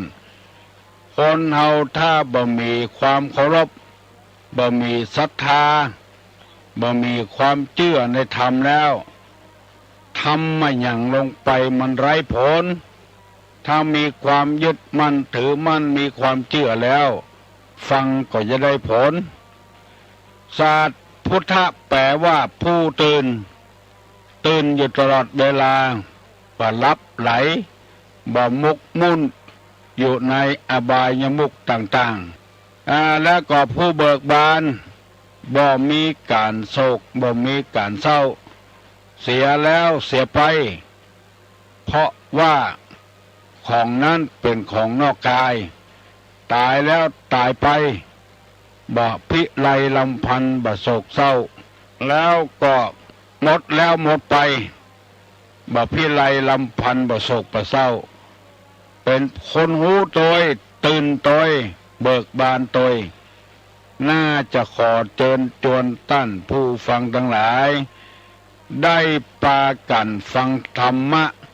ในทางพระพุทธศาสนา เพื่อจะสอนให้คนเหล่านี้มีกิริยามารยาทเป็นที่เรียบร้อย เข้าหากันดูแล้วมันงามมันผ่องใสเหมือนกับผ้าที่เฮาพับแล้วงามๆเอาใส่ตู้เป็นระเบียบเรียบร้อยดีทางเฮา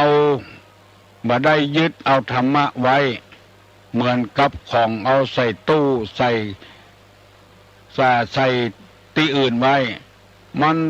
คานกันมันดูบ่งามการที่ทำจิตใจอ่อนน้อมผ่องใสมีจิตใจที่อ่อนน้อมอ่อนโยน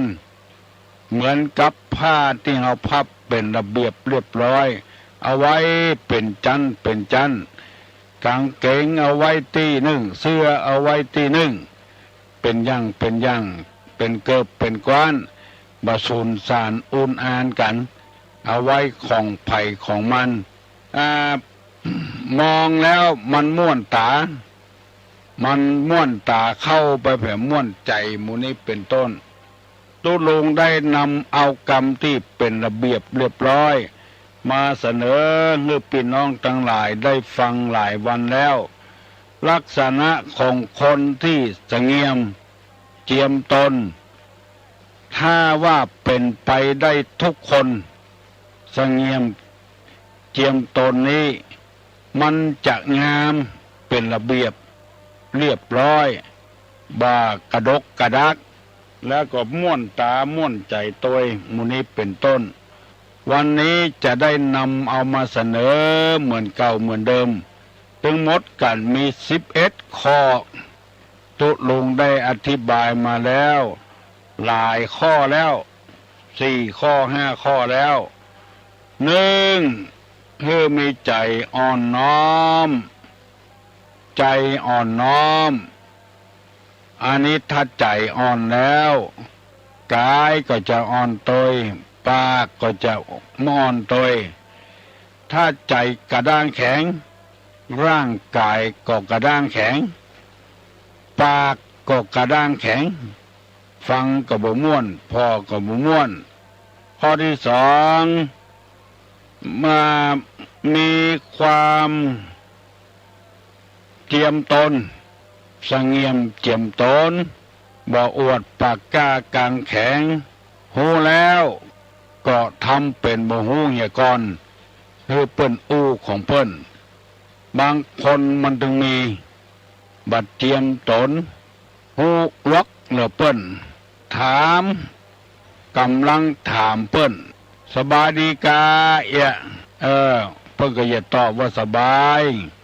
แล้วก็เปิ้นก็จะอู้เรื่องราวของเปิ้นบางคนนี่ยังบัดทันได้อู้เด้ออู้ไปก่อนแล้วหมู่นี้บัดเจียมตนลืมไปฟังอู้เปิ้นว่าลูกเปิ้นให้มันก็ลูกมันให้เหมือนกันนะอู้นักเหลือเปิ้นก่อนถามว่าลูกคนนี้ดีก็เปิ้นกำว่าโอ้ใครสนห้อยลูกข้าก็อย่างเงี้ยสนเหมือนกันกำเดียวก็สตางค์กำเดียวก็ตกหันตกนี่อันเนี้ยบัดเจียมตนทั้งที่เฮาถามเปิ้นเฮาเลยมาอู้เหี่ยคนเดียวอันเนี้ยเฮาลืมไปบ่มีไผสั่งบ่มีไผสอนฮือเปิ้นอู้ของเปิ้นเนี่ยก่อนกะเฮาไปฟังอู้เรื่องของเฮาอีหยังกันว่าเปิ้นผัวเปิ้นขี้เหล้าผัวมันก็ขี้เหล้าอีแหละเมาะอันเนี้ยมันแปลกนะคนเฮานี่นะมันบ่ได้สงเงียมเจียมตนว่าอันใดไปบ่ได้กึดข้อที่3บ่ถือตัวข้อที่4ไม่ยิ่งยโสข้อที่5ทำตนเหมือนผ้าเช็ดเท้าทำความสะอาดทุกเปิ้นเตียวที่ไหนก็จะสะอาดสะอ้านข้อที่6ทำตนเหมือนกับโคเขาขาดโคเขาขาดโคนี่ก็งัวเนี่ยเหมือนกับงัวที่บ่มีเขา หรือเขาปุดไปบ่นับได้นับควิดไผบ่นับได้นับไปตักไผว่าฮือไผพิจารณาฮือถูกต้องก่อนจะไปเบรกไผช่องหน้าส่องตาลงไปคนที่มันบ่ฮู้จักมักปุนกันคนที่บ่ใจเป็นเกยกันเป็นส่วนตัวเป็นโคเขาขาดบอกควิดไผเพราะว่าเหมือนกับบ่มีเขาบ่มีคำฮู้อู้กับครูบาอาจารย์อู้กับผู้เฒ่าผู้แก่อู้กับพระสงฆ์พระเจ้ามีกิริยาวาจาเรียบร้อยบางคนตุลุงไปได้ยินเขาใส่มันใครเกินลงไปเหมือนกับงัวไม่เป็น3 เขา4 เขาคันเตื้อเฮาไปเยี่ยมคนป่วยเฮาให้ถามคนป่วยจะได้ระบายความรู้สึกจากจิตจากใจให้เฮาฟังทั้งที่คนป่วยยังอู้ได้อยู่เจียะตอนเฮาถามกำใดไปคนที่เฝ้านี่อธิบายฮือเสร็จคนที่เป็นพญาติยังอู้ได้ไปเปลืองอยู่บ่ฮือได้อู้แล้วคนที่เฝ้าคนเป็นพญาติอู้เหี่ยหมดเฮาก็ตั้งใจไปเยี่ยมคนเป็นพญาติบาดใจว่าไปเยี่ยมคนเฝ้าอธิบายฮือเรียบร้อยถ้าเปิ้นปากบ่ได้บ่ฮู้สึกตัวอันนั้นก็ว่าไปทำอย่างเตื้อเฮาถามผัวเมียตอบเปียถามเปิ้นสัมภาษณ์เปิ้นถามก็ปล่อยให้คนอื่นอู้พ่องตัวไว้ส่งเสริมกันเมื่อรุนเปิ้นเบนหน้าไปหาคนใดคือคนนั้นตอบมารยาทอย่างอี้ถ้าทำได้จาดดีถ้าเบนหน้าไปหาเฮาเป็นคนตอบเปิ้นพุทธาโจทนากับไผ่คือคนนั้นตอบอันนี้จะเป็นมารยาทที่ดีเป็นจริยธรรมที่ดีเป็นคนที่คุณธรรมที่ดีเพราะว่าตุลุงมีประสบการณ์เรื่องนี้มาเปิ้นถามผัวก็ให้ผัวตอบเปิ้นถามเมียก็ให้เมียตอบไปเยอะนะเปิ้นบ่ใจเค้นเอาความอย่างใดมันเหมือนกับเปิ้นสอบคดีถ้าผัวผิดพ้องเฮาก็บ่ทักท้วงในที่ห้านะคือมันแล้วกันไปบางคนนี่ไปใจอย่างนั้นเปิ้นว่ามากับกัน5 คนกับกันเอาแล้วล่ะบ่ใจโล4 คนน่ะกะนายนั้นมันไปเบรกกันส่องหน้าส่องตามันผิดจรรยามารยาทของคนที่จะเป็นคนดีได้เพราะฉะนั้นที่ตุลุงนำมาเสนอบางคนก็หูบางคนก็บ่หูพี่หู2น้องหู1เฮาต้องเป็นคนมีจิตวิทยาโดยวิทยาทางจิตเปิ้นใครอู้คนหนึ่งตัวไปตอบแทนเหียบ่มีจิตวิทยาเปิ้นตอบผิดน้อยเดียวเปิ้นก็บ่ใจเอาความอย่างตัวใดเปิ้นว่า5 คนตัวหันมี4 คนก็ดักไว้หั่นเนี่ยคือมันแล้วกันไปเหียถ้าจะว่าก็ว่าตอนที่เปิ้นไปแล้วไม่ใช่5 คนนะตะกี้นะ4 คนเนอะอย่างกับมีลูกศิษย์ของตุลุงตนหนึ่งเขาว่าเปิ้นมาถามว่าตุลุงเดี๋ยวนี้ดังนะเปิ้นเอาเห็นแล้วหลวงพ่อเดี๋ยวนี้ดังไปแถวสมุทรปราการโน่นว่าเอาเห็นแล้วผิดเห็นแล้วถ้าเขาตักคำหั่นมันจะอายเขาว่าตะกี้ว่าผิดเนอะไอ้ยังดังไปถึงอีกแถวนี่เป็นกำเมืองโลก ไม่ใช่กรรมไทยหรอกเนี่ยเราต้องว่ากันมาลุนแล้วมันบัดจังกันถ้าไปเบรกกับมันเนี่ยเอาไม่หลายอย่างลองเกิดเอาเถอะจะไปฟังแซงกันเหมือนกับบ่หูไงก่อนทำเป็นงัวเขาวอกเขาคาดบ่ต้องไปควิดไปลุบฟังจนบ่หูเรื่องอันนี้เป็นข้อที่6ที่ตุลุงนำมาเสนอทำเหมือนกับโคเขาขาดแล้วเปิ้นจะฮักกำอู้กำจ่าของเฮา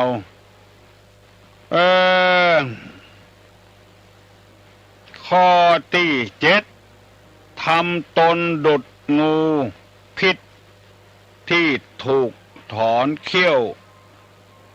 เป็นว่าฮืดทำตัวเหมือนกับงูที่มีพิษที่ถูกถอนเขี้ยวเห็นแล้ว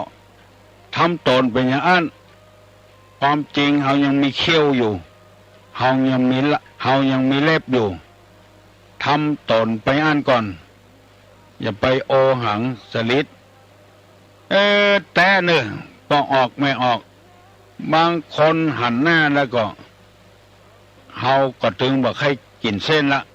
มันอวดหูอวดลวกน้ำไปนะเนี่ยอย่างบะสงเงียมเจ็มโตนสะโหกสะหากหันก้าสลิดแล้วก็ไขบ่ใครพอใจแล้วยิ่งปากออกมาซ้ำบ่ม่วนแปลกนะคนเฮานี่นะบางทีจังเปิ้นก็ถามหาเปิ้นอยู่เนี่ยเฮากำลังไปถามเฮาว่ามาด้วยไผโอ้มาคนเดียวแต่วันนี้ไอ้วอกนั่นมากะเนี่ย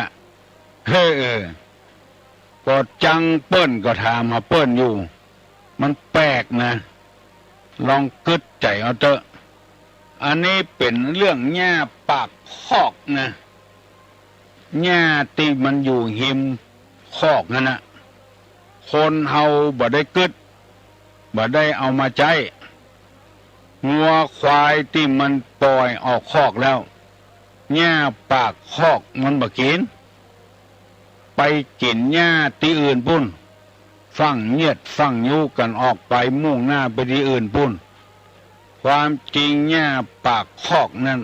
งามจะตายบ่ต้องเตียวไปไกลบ่กินไปกินที่อื่นพุ่นบางกำน่าจะอู้แต่หมูสกรรมไปอู้กำที่บ่สร้างสรรค์กำปากกำคองสลิดปิดป้าง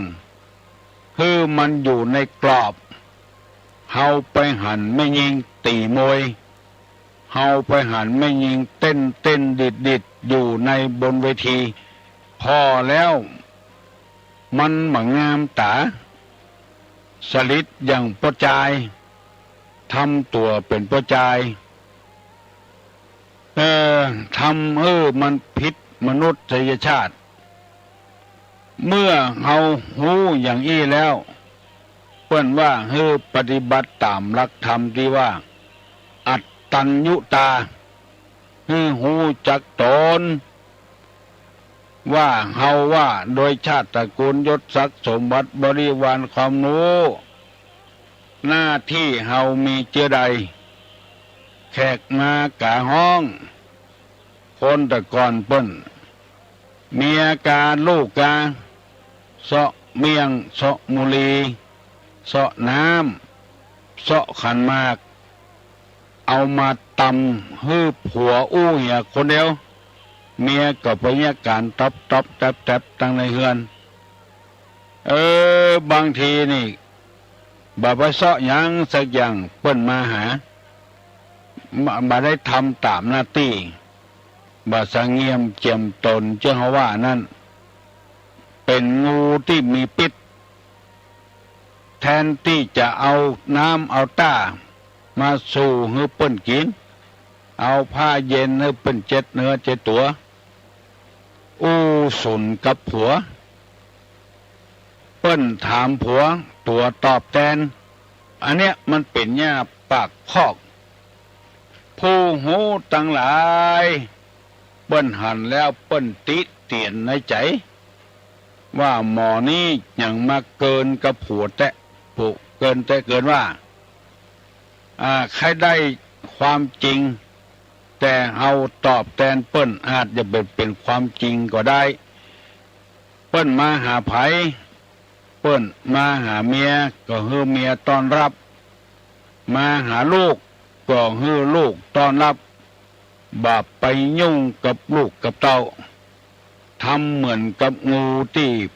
เปิ้นเอาปิดออกแล้วงูบ่มีปิดอีเถอะแล้วมันโล่งใจนะอันนี้กำหูกำลักที่สอนฮือพี่น้อง10 ชาวชาวบ้านฮือได้นำไปประพฤติปฏิบัติเปิ้นถามผู้เจ้าเน้นตอบแทนเนี่ยขโยมตอบแทนเนี่ย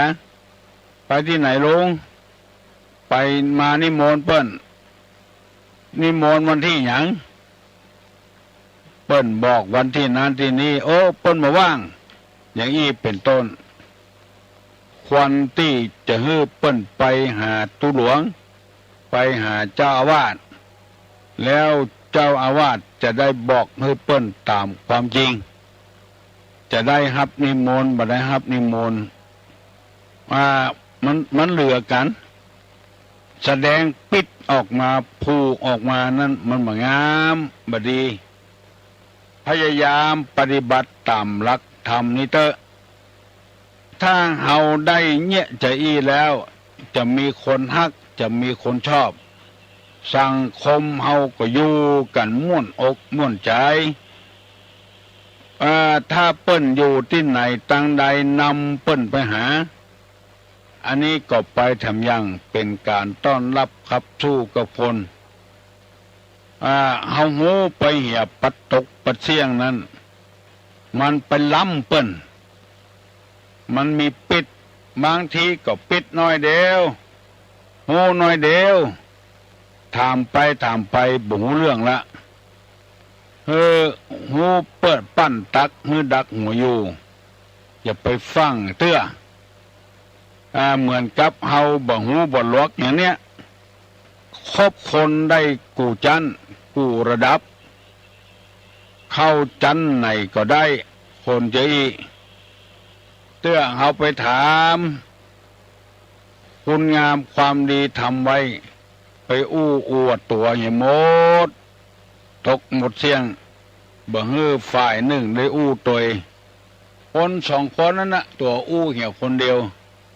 พี่น้องต่างหลายลองเปิดทีวีพอเถอะบางทีเอาเป็นดีดูมาบ่ได้อู้หมอนั้นอู้เหี่ยวคนเดียวหมดมาเปลี่ยนกันอู้คนฟังมันก็อารมณ์เสียหมอนี่ยังจะได้มาด้วยกัน2 คนปล่อยมือเปิ้นดักไปเหี่ยตัวอู้เหี่ยวคนเดียวหมดในวิทยุก็ตามเด้อสนทนาปราศัยกันในวิทยุ3 คน 4 คนกับกันเปิ้นบ่ได้อู้สักคนมันอู้ไปประตกประเสียงไผ่แม่นเอามาก็ต่อไผ่แม่นเอามาก็ต่อพอแล้วมันบ่ม่วนตาบางคนรำคาญปิดวิทยุปิดทีวีเนี่ยบ่ฟังบ่พอเปลี่ยนกันอู้คนกำ2 กำแล้วต่างคนต่างมีความรู้เหมือนกันความรู้นี่อาจเรียนเทียบเท่ากันได้แต่ว่ามารยาทการอู้กันจานั้นมันเทียบเท่ากันบ่ได้ยศย่อนผ่อนญาณเอากันเอาแบบที่พระพุทธเจ้าของเฮาเรียกว่ามัชฌิมาปฏิปทาเดินสายกลางเฮาก็อย่างเดียวกันที่ฟังเวลานี้ใครอู้เต็มที่ก็หยุดเสียก่อนเปิ้นอู้เสียก่อนถ้ามันฉายเดียวนี่ก็บอกว่าอย่างตุลุงอู้ประเดียวนี่อู้คนเดียวอู้ได้ตลอดเวลาถ้ามีเพื่อนมาอู้เหียเฮาก็เปิดโอกาสให้เปิ้นอู้เหียพ้อง เอาละเนอะพี่น้องข้องป่ายทั้งหลายขวายละเนอะไผ่ตี้ยังบ่ลุกเห็นเนอะวันเสาร์วันนี้เทิงเพิ่นจะปิดการปิดงานก็นอนอยู่ก็ได้ตื่นเหียฟังธรรมะธรรมโมให้เข้าอกเข้าใจฮัลโหลครับผมขอถามปัญหาได้เนอะขอถามปัญหาว่าอคติสี่เนี่ยมันมีอย่างพ่องใจก็เดี๋ยวว่าอคติสี่มีสี่ข้ออคติสี่มีสั่งพ่องจาไผ่ตอบได้ตอบมาเนอะฮัลโหลเอาไว้สาเจ้าตุลุงจ้าได้เลยเนาะได้เลยอคติสี่หนึ่งอคติสี่มีฉันทาคติลำเอียงผู้ชอบโทสาคติลำเอียงผู้ชังโมหะคติลำเอียงเพราะหลงพยาคติลำเอียงเพราะกลัวเอาทำการว่าฉันทาคติคติลำเอียงเพราะชอบโทสาคติอีกะลำดับดีลำเอียงเพราะชังโมหะคติลำเอียงเพราะหลงพยาคติลำเอียงเพราะกลัวค่ะหมดละค่ะถูกต้องเนอะถูกต้องแล้วโอ้ดีอกดีใจกับน้องพิษสมัยฮัลโหลภาษาถามปัญหาครับหัวใจของนักปราชญ์มีสี่ข้อสุจิปุริอยากถามว่าสุคืออย่างจิคืออย่างปุคืออย่างลิคืออย่างครับเอาตอบแถมเนอหัวใจนักปราชญ์ภัยไข้เป็นบัณฑิตนักปราชญ์คือมีสุจิปุริคืออันหยังฮัลโหลเอาไว้สายตอบครั้งหนึ่งตอบแถมแล้วหนึ่งสุคือการฟังสองจินี่คิดไตร่ตรองจินตนาการไตร่ตรองปุถาก็คือถามนะถามไต่ถามข้อข้องใจแล้วก็ท้ายก็ค่ะคือจดเอาไว้ค่ะเพื่อสงสัยแล้วก็จดเอาไว้ถามแล้วเข้าใจแล้วก็จดเอาไว้ลิขิตเอาไว้ลิขิตเอาไว้ถูกต้องแล้วเนอะถูกต้องแล้ว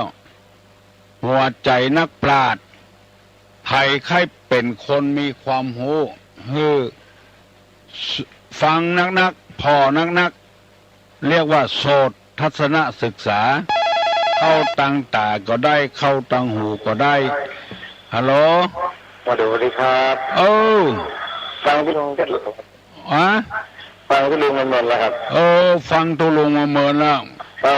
ต้นใจพี่คนตะกี้ยังเก่งเราปัญหาธรรมะนะพี่สาวคนตะกี้เก่งปัญหาธรรมะเก่งธรรมะนะเก่งมาเก่งคณะผมบัวกินน้อยมาก่อนเก่งเหมือนกันครับไม่ใช่ข้ออะไรครับอันรัตนะสามอย่างมีบ้างตัวละอย่างมีความหมายอะไรครับรัตนะสามอย่างมีอย่างพ้องไผ่ตอบได้ตอบเนื้อรัตนะคืออันหยังสามอย่างมีอย่างพ้องตอบมาเนื้อไผ่ตอบก็ได้พิษใหม่ตอบก็ได้น้องป๊อบน้อง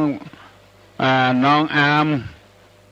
น้องบิมน้องพิมน้องบิวน้องโก้ไผ่ตอบก็ได้เนอะฮัลโหลเอาไว้สาก็ยังเหมือนเดิมรัตนะก็คือสามหน้าไตรที่พระพุทธพระธรรมพระสงฆ์นะเจ้าตัวรัตนะแปลว่าหยังสามใจการัตนะก็คืออย่างที่พนเอาใส่หัวแหวนน่ะรัตนะคืออย่างนี้แก้วสามประการรัตนะไตรแก้วสามดวงคือพระพุทธพระธรรมพระสงฆ์อย่างพิษทำไมตอบคนเดียวหาน้องหมู่นั้นมีไหนหมดช่วยกันตอบเพื่อนกัน053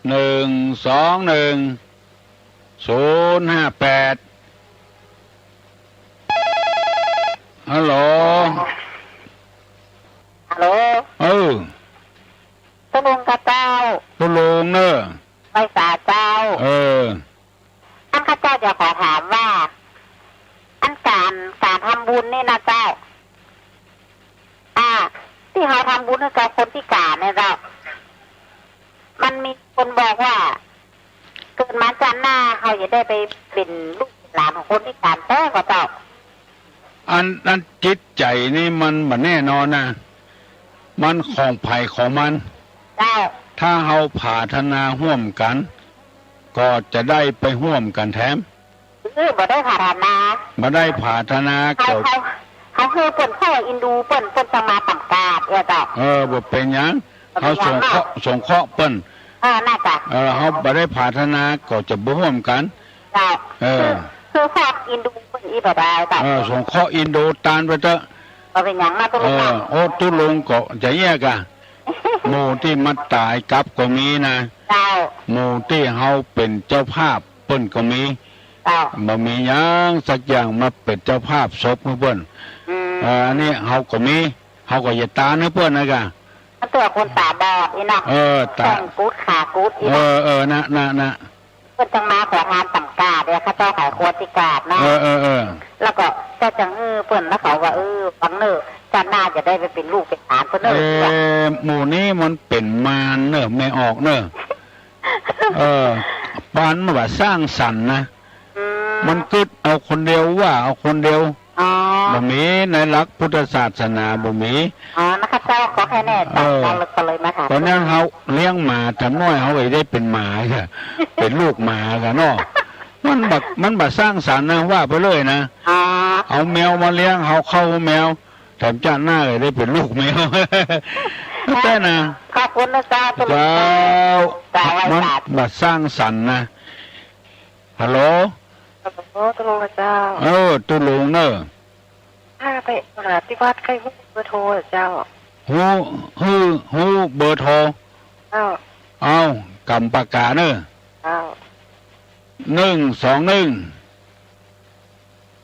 121ได้ละ100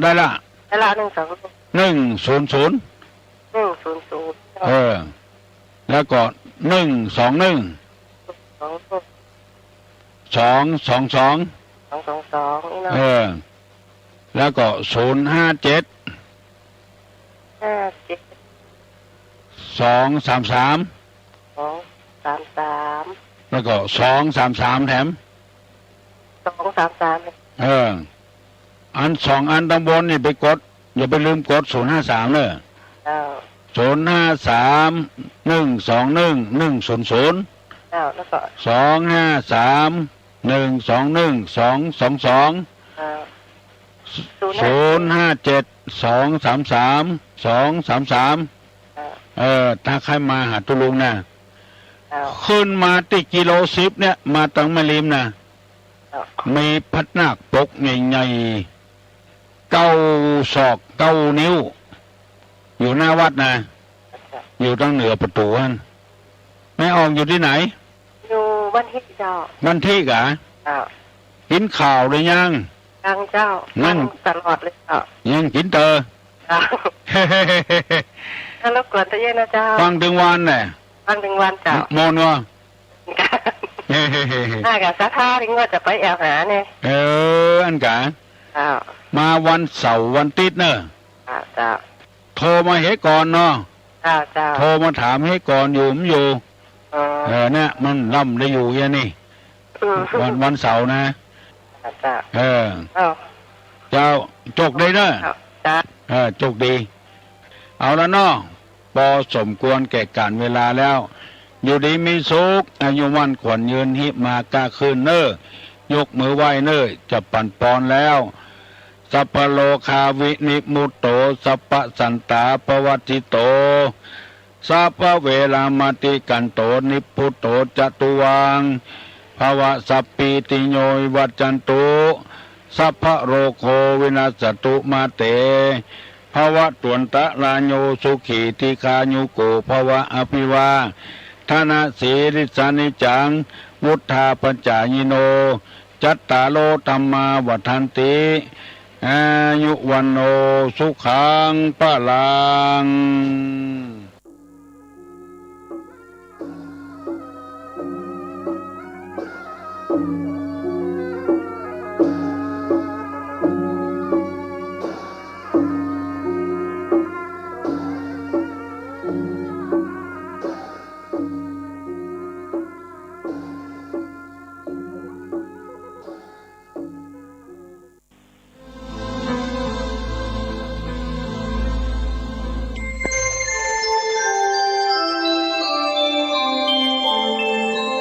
ขณะนี้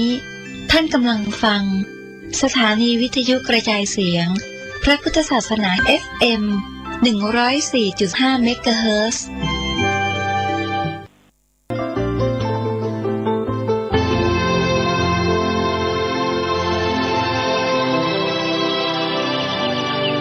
วันนี้เป็นวันพระ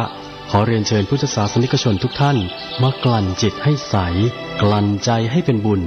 ด้วยการให้ทานรักษาศีลและเจริญจิตภาวนาน้อมจิตให้เข้าถึงพระรัตนตรัย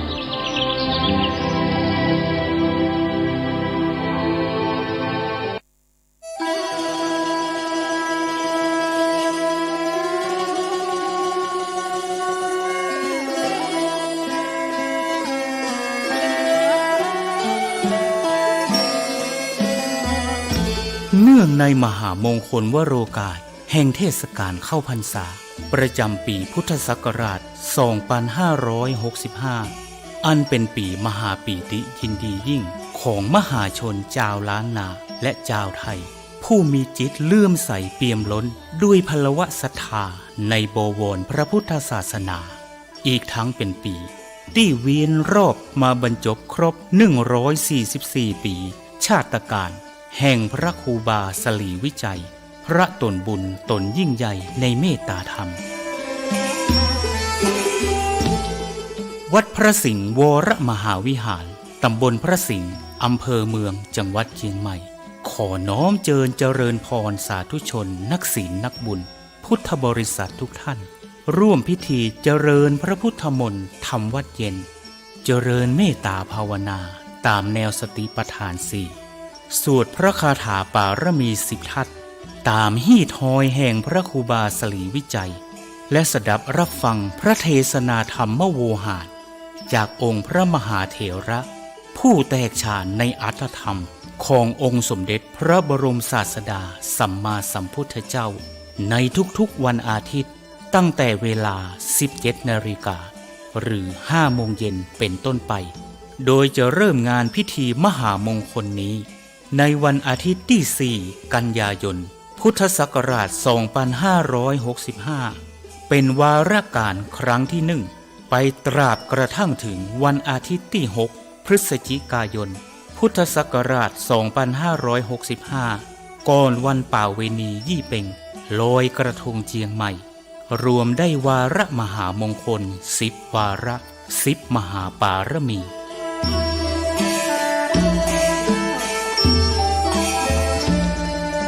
ปวงท่านมหาศรัทธานาบุญผู้มีความสนใจเข้าร่วมพิธีทำวัดเย็นเจริญเมตตาภาวนาสั่งสมปารมีทั้ง10 ทัศอันมีทานปารมีเป็นต้น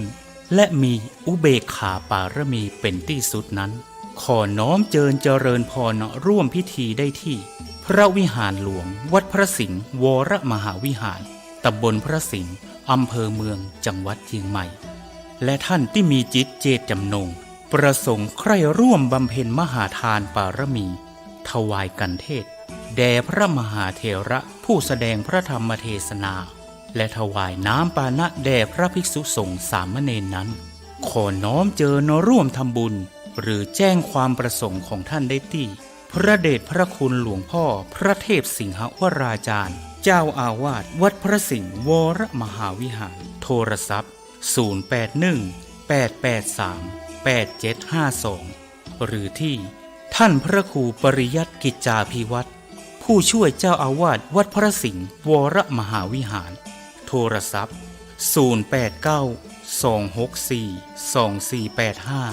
089-264-2485 ได้ตั้งแต่วันนี้เป็นต้นไป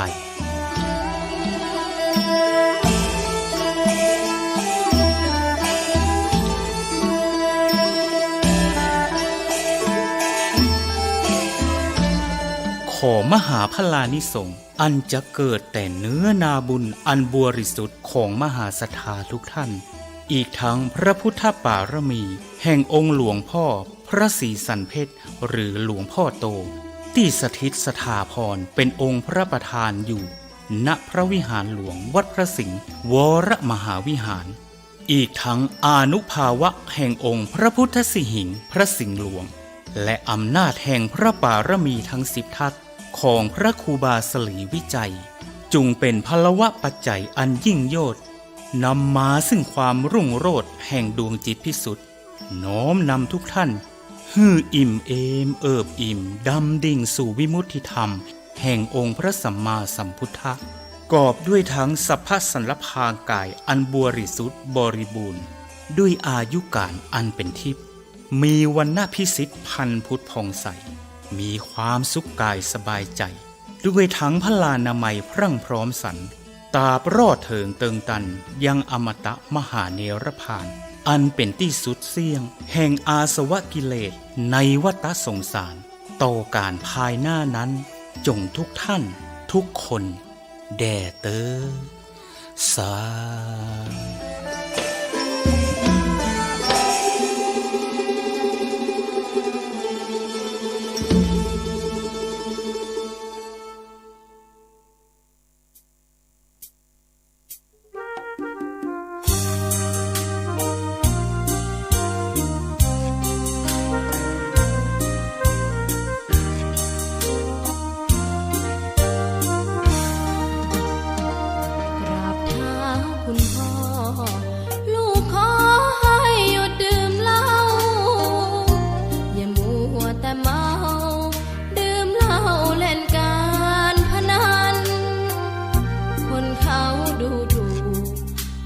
พ่อ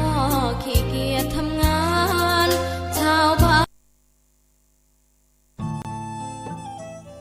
ท่านกำลังติดตามรับฟังสถานีวิทยุกระจายเสียงพระพุทธศาสนาแห่งชาติและสังคมคลื่นเพื่อการศึกษาพระพุทธศาสนาและวัฒนธรรมระบบ FM 104.5 เมกะเฮิรตซ์รายการต่อไปเป็นรายการธุรธรรมนำผลดำเนินรายการโดยหยกธรรม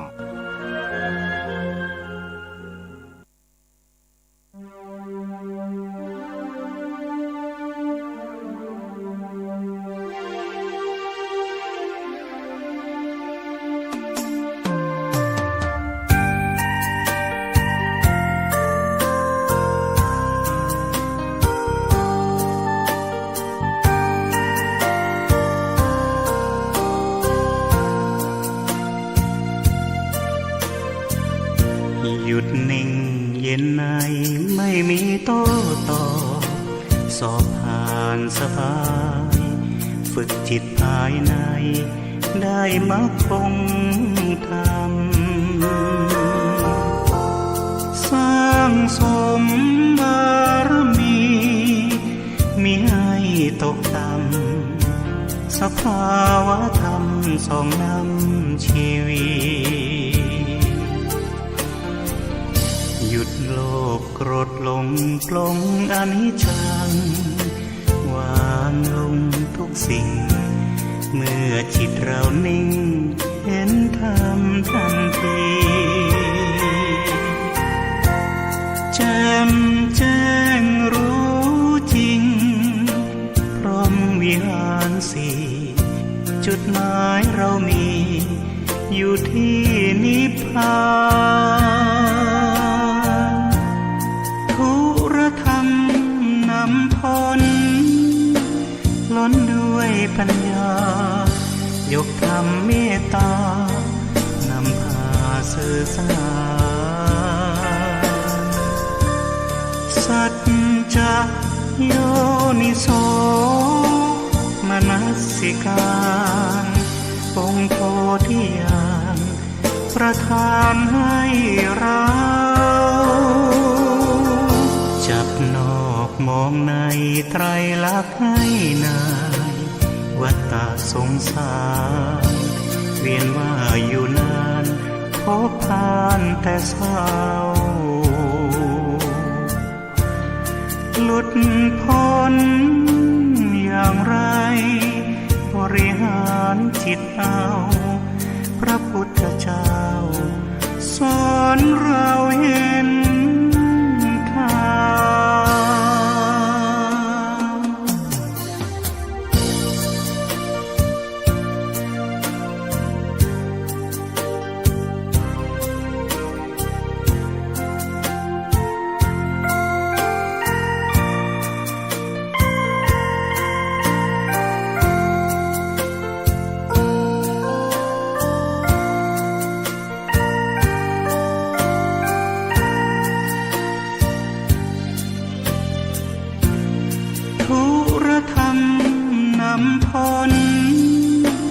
ล้นด้วยปัญญายกธรรมเมตตา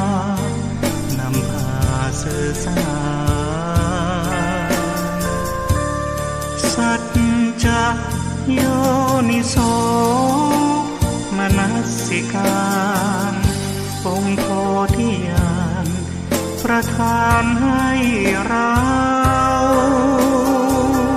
จับนอกมองในไตรลักษณ์ให้นานวัฏฏะสงสารเวียนว่าอยู่นานพบผ่านแต่เศร้าหลุดพ้นอย่างไรบริหารจิตเอาพระพุทธเจ้าสอนเราเห็นทาง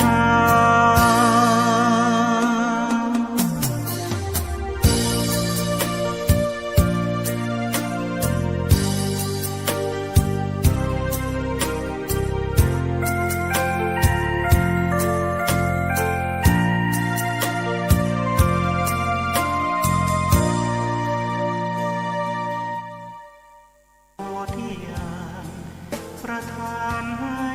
เราจับนอกมองใน นะรัตนะขันตะธัมโมทุละธัมมาจะพุทธธัมมารัตนะธัมมาธัมมะเมตตากรุณาสาธุโทข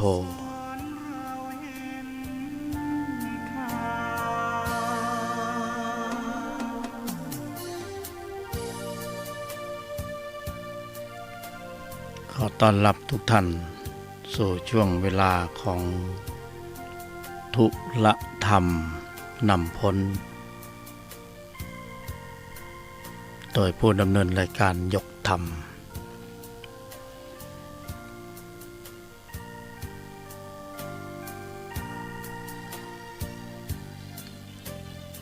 ก็ได้เวลาของการฝึกพละกันต่อ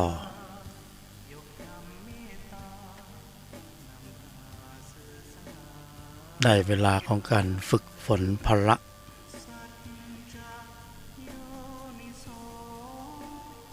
สำหรับพวกเราที่ปราลบความเพียร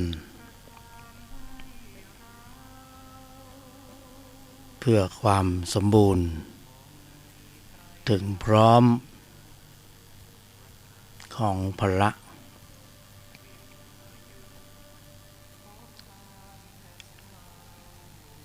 พวกเราโชคดีมีกายมนุษย์และสามารถที่จะฝึกพละได้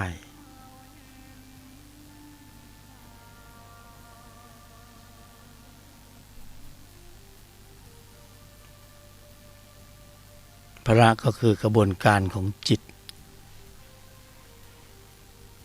ที่เราเกิดเป็นมนุษย์กลุ่มจิตกระบวนการในชั้นนี้ก็มีอยู่แล้วในใจของพวกเรา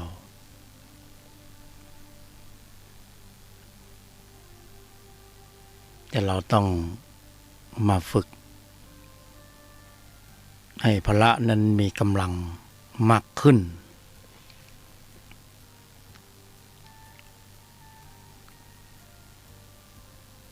ไม่ใช่ว่าปกติแล้วพละไม่มีกำลัง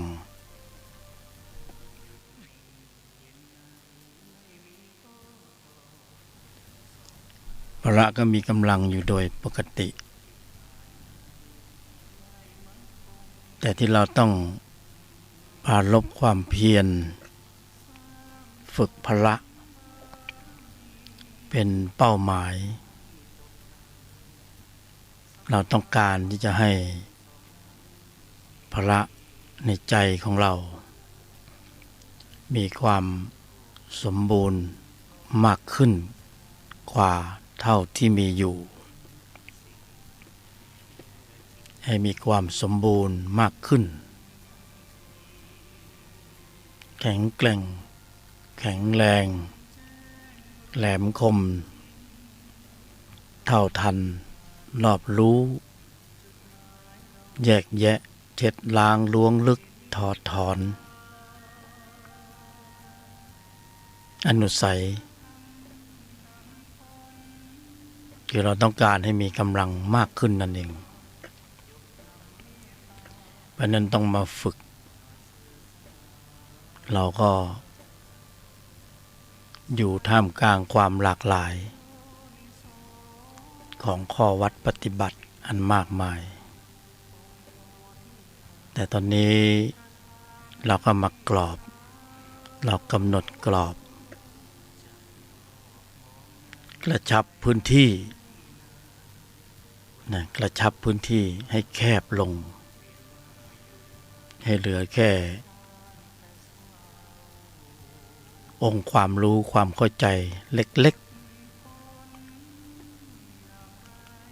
แล้วเราก็เดินให้ตรงเป้าหมายให้ชัดเจน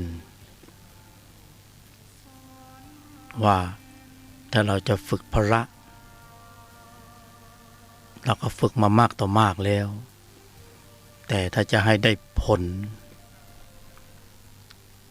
สอดคล้องสอดคล้องกับระยะเวลาที่เรามีน้อยนิดแล้วได้พละมีกำลังเป็นที่น่าพอใจเราก็ต้องมียุทธวิธีในการฝึกหรือ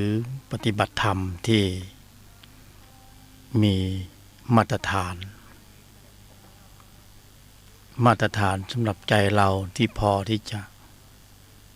ปฏิบัติได้ แล้วก็กรอบให้แคบลงเพื่อที่เราจะได้ปฏิบัติได้ตรงจุดได้ง่ายปฏิบัติแบบสบายๆในชีวิตประจำวันท่ามกลางกระแสสัมผัสสัญญาล่องรอยต่างๆรอบตัวเต็มไปหมดฝึกพละได้แล้วก็ฝึกได้ดีด้วยถ้าเรากรอบกำหนดหมายให้ชัดแจ้งชัดเจนเล็กๆไม่ซับซ้อนสบายสายกลางในชีวิตประจำวันฝึกได้แล้วพละก็เจริญเติบโตให้ความแข็งแกร่งแข็งแรงแหลมคมเท่าทันรอบรู้แยกแยะเจ็ดล้างล้วงลึกถอดถอนอนุสัยอันนี้เราสามารถที่จะปฏิบัติได้ง่ายๆในชีวิตประจำวันพวกเราโชคดีที่มีกายมนุษย์โอกาสดีมากโอกาสมาถึงแล้วแนวความคิด เปลี่ยนจริตลิดรอนกรรมตามคำสอนเราก็กำหนดหมายนะในแต่ละวันแล้วก็ฝึกใจของตนเองด้วยตนเอง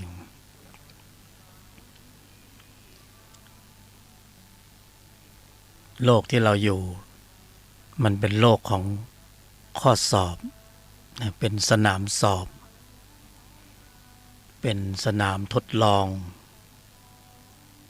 เป็นสนามสอบนะที่ชั้นภูมิเขากำหนดหมายให้จิตวิญญาณ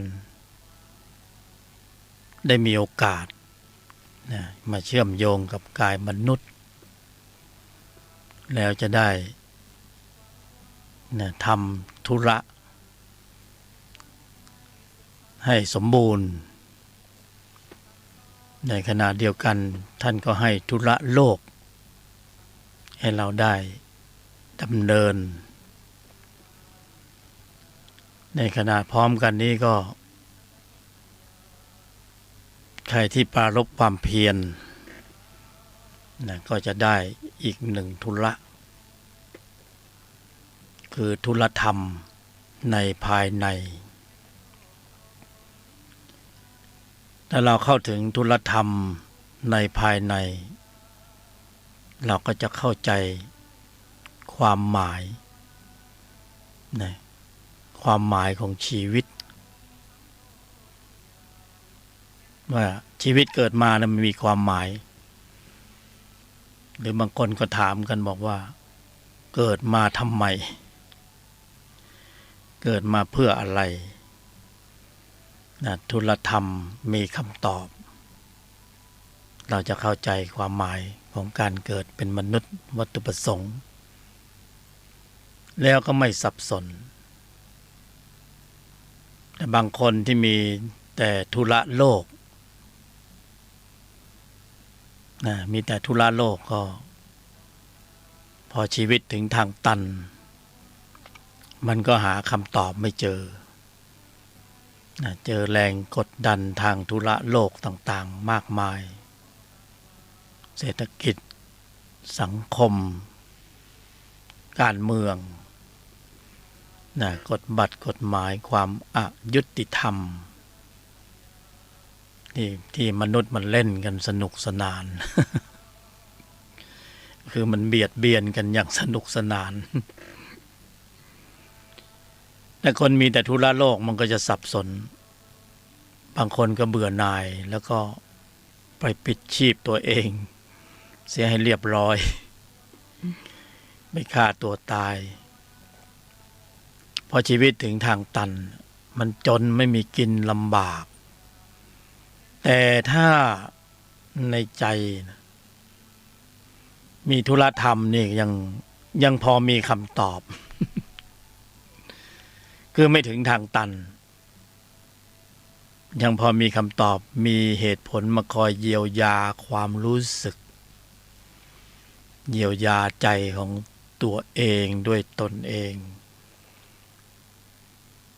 เวลาเจอความทุกข์ก็เข้าใจในสภาวะทุกข์นะเวลาเจอก็กำหนดรู้นะพระบรมศาสดาองค์สมเด็จสัมมาสัมพุทธเจ้าสอนให้เรากำหนดรู้นะทำความเข้าใจเสียทำความเข้าใจในสภาวะทุกข์ ทุกกายทุกใจแล้วก็ยอมรับความเป็นจริงนะแล้วก็บอกสอนตนเองด้วยธุรธรรมว่าที่เผชิญอยู่เป็นอยู่มีอยู่ภาวะฐานะในปัจจุบันขณะนี้มันบีบคั้นมันอึดอัดมันขัดเคืองมันเบื่อหน่าย มันกลุ่มมันเซ็งก็อย่าพึ่งไปฆ่าตัวตายนะมันเป็นธุรธรรมก็จะบอกมีเหตุผลมาบอกมาสอนว่า มันเป็นข้อสอบ มันเป็นสนามฝึก มันเป็นขั้นตอนที่เราจะต้องผ่านต้องเจอตามแต่เหตุผลภูมิภายในที่เราสร้างสรรค์ไว้แล้วจึงต้องมาเจอผลแบบนี้มันคือกระบวนการนะ มันคือกระบวนการในการฝึกหนักนะฝึกความเป็นอริยะเนี่ยต้องฝึกแบบนี้ เพราะนั้นถ้าเรามีแต่ธุระโลกเราจะไม่มีคำตอบว่าเยียวยาความรู้สึกเมื่อเราเจอความทุกข์หรือความผิดหวังใดๆในโลกนะเพราะธุรธรรมจะบอกจะสอนมาโลกมันไม่เที่ยงจะมีเหตุผลมารองรับนะมีก๊อกสองจะเรียกมีก๊อกสองมันคือมีเหตุผลให้เราได้เยียวยาความรู้สึกที่มันสาหัสสากันนะบางคนก็ทนไม่ไหวก็ฆ่าตัวตายตีอกชกตัวโมโหร้ายนะเครียดหรือบางคนไม่ตายแต่ก็เป็นโรคซึมเศร้าโรคประสาท ก็ต้องหายาเม็ดนะตามโรงพยาบาลสวนปรุงคอยเยียวยากันไปนะระบบคิดระบบพูดระบบทำมันเริ่มปั่นป่วนข้อมูลมันเออร์เลอร์นะเบลอก็ปั่นป่วนก็เลยนะอย่างที่เราเคยเห็นกันว่าอ๋อเป็นโรคจิตอ๋อเป็นโรคประสาทนะเป็นโรคเป็นเรื่องของโรคของข้อมูลนะข้อมูลที่มีมากเกินไปเครื่องมันแฮงก์สภาวะจิตมันรับไม่ได้เพราะเรามีแต่ทุละธรรมเราประทานโทษเพราะเรามีแต่ทุละโลกมีแต่ทุละธรรมเท่านั้นที่จะมาผลิตเนี่ยกำลังจิตที่มีองค์ประกอบด้วยพละแล้วก็มีเหตุมีผลมาบอกมาสอนมาเยียวยาใจของตัวเราเอง ใครจะมาเยียวยาให้ได้ก็มีแต่เราจะฟังหรือเปล่าเพราะนั้นเราก็หนีไม่พ้นในเรื่องราวที่จะต้องทำพละหรือฝึกพละก็คือปฏิบัติธรรมนะให้มีองค์ความรู้ความเข้าใจในสภาพของธุระโลกของสมมุติบัญญัติของภาวะของสมมุติว่าสมมุติก็คือสมมุติ บางทีเราก็ไม่มีเหตุผลรองรับเราก็เอาจริงเอาจังเราก็เครียดกับมันเวลามีความโกรธเวลาเสียผลประโยชน์เราก็ใส่เต็มที่เลยนะลุยแหลกแตกหักสุดท้ายมันก็เกิดเรื่องเกิดราวต่างๆแต่ถ้าเรามีธุรธรรมเนี่ยเราฝึกฝนพละเราเริ่มมีกำลังก็จะแยกแยะให้เห็นภาพของสิ่งที่มันควรยึดหรือไม่ควรยึดนะสิ่งที่มันควรที่จะปล่อยหรือไม่ควรปล่อยธุรธรรมก็จะบอก จะสอนจะเยียวยาความรู้สึกของเรานะเป็นก๊อกสองถ้าเราไม่มีก๊อกสองเราเข้มอยู่ในก๊อกหนึ่งเนี่ยลำบากนะบางคนก็ปล่อยไม่ได้วางไม่ได้นะธุรธรรมมีเหตุผลเพื่อที่จะให้เราปล่อยวางว่างแล้วเราก็จะเบานี่ธุระโลกเนี่ยหรือแม้กระทั่ง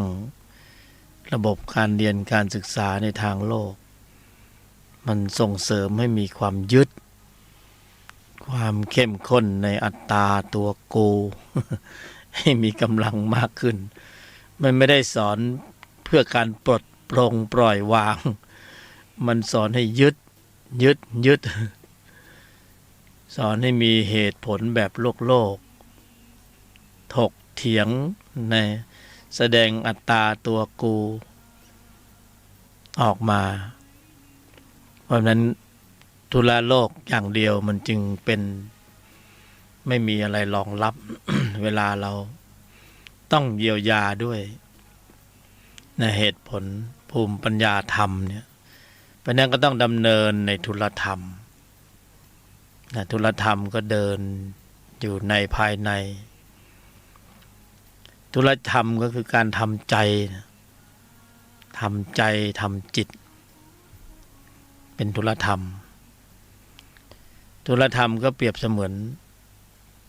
วัคซีนนะถ้าเป็นทางโลกทางกายก็มีภูมิคุ้มกันทางกายที่เราไปฉีดวัคซีนทุลธรรมก็เป็นวัคซีนทางใจนะเป็นวัคซีนทางใจเป็นภูมิคุ้มกันทางจิตทางใจภูมิต้านทานทางจิตทางใจเวลาทุลโลกมันส่งไม้ต่อมาเนี่ยเป็นหน้าที่ของทุลธรรมที่จะต้องทำใจ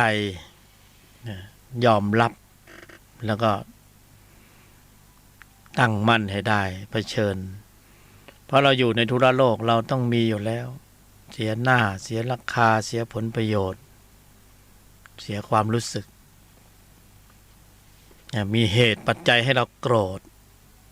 ถ้าเราไม่ฝึกทุลธรรมไม่ฝึกพละให้แข็งแกร่งแข็งแรงเราก็จะโกรธเราก็จะเครียดคือปล่อยไม่ได้วางไม่ได้แล้วเราก็มันส่งผลต่อการแสดงออกต่อเนื่องจากณจุดนี้ไปเนี่ยมันก็จะเป็น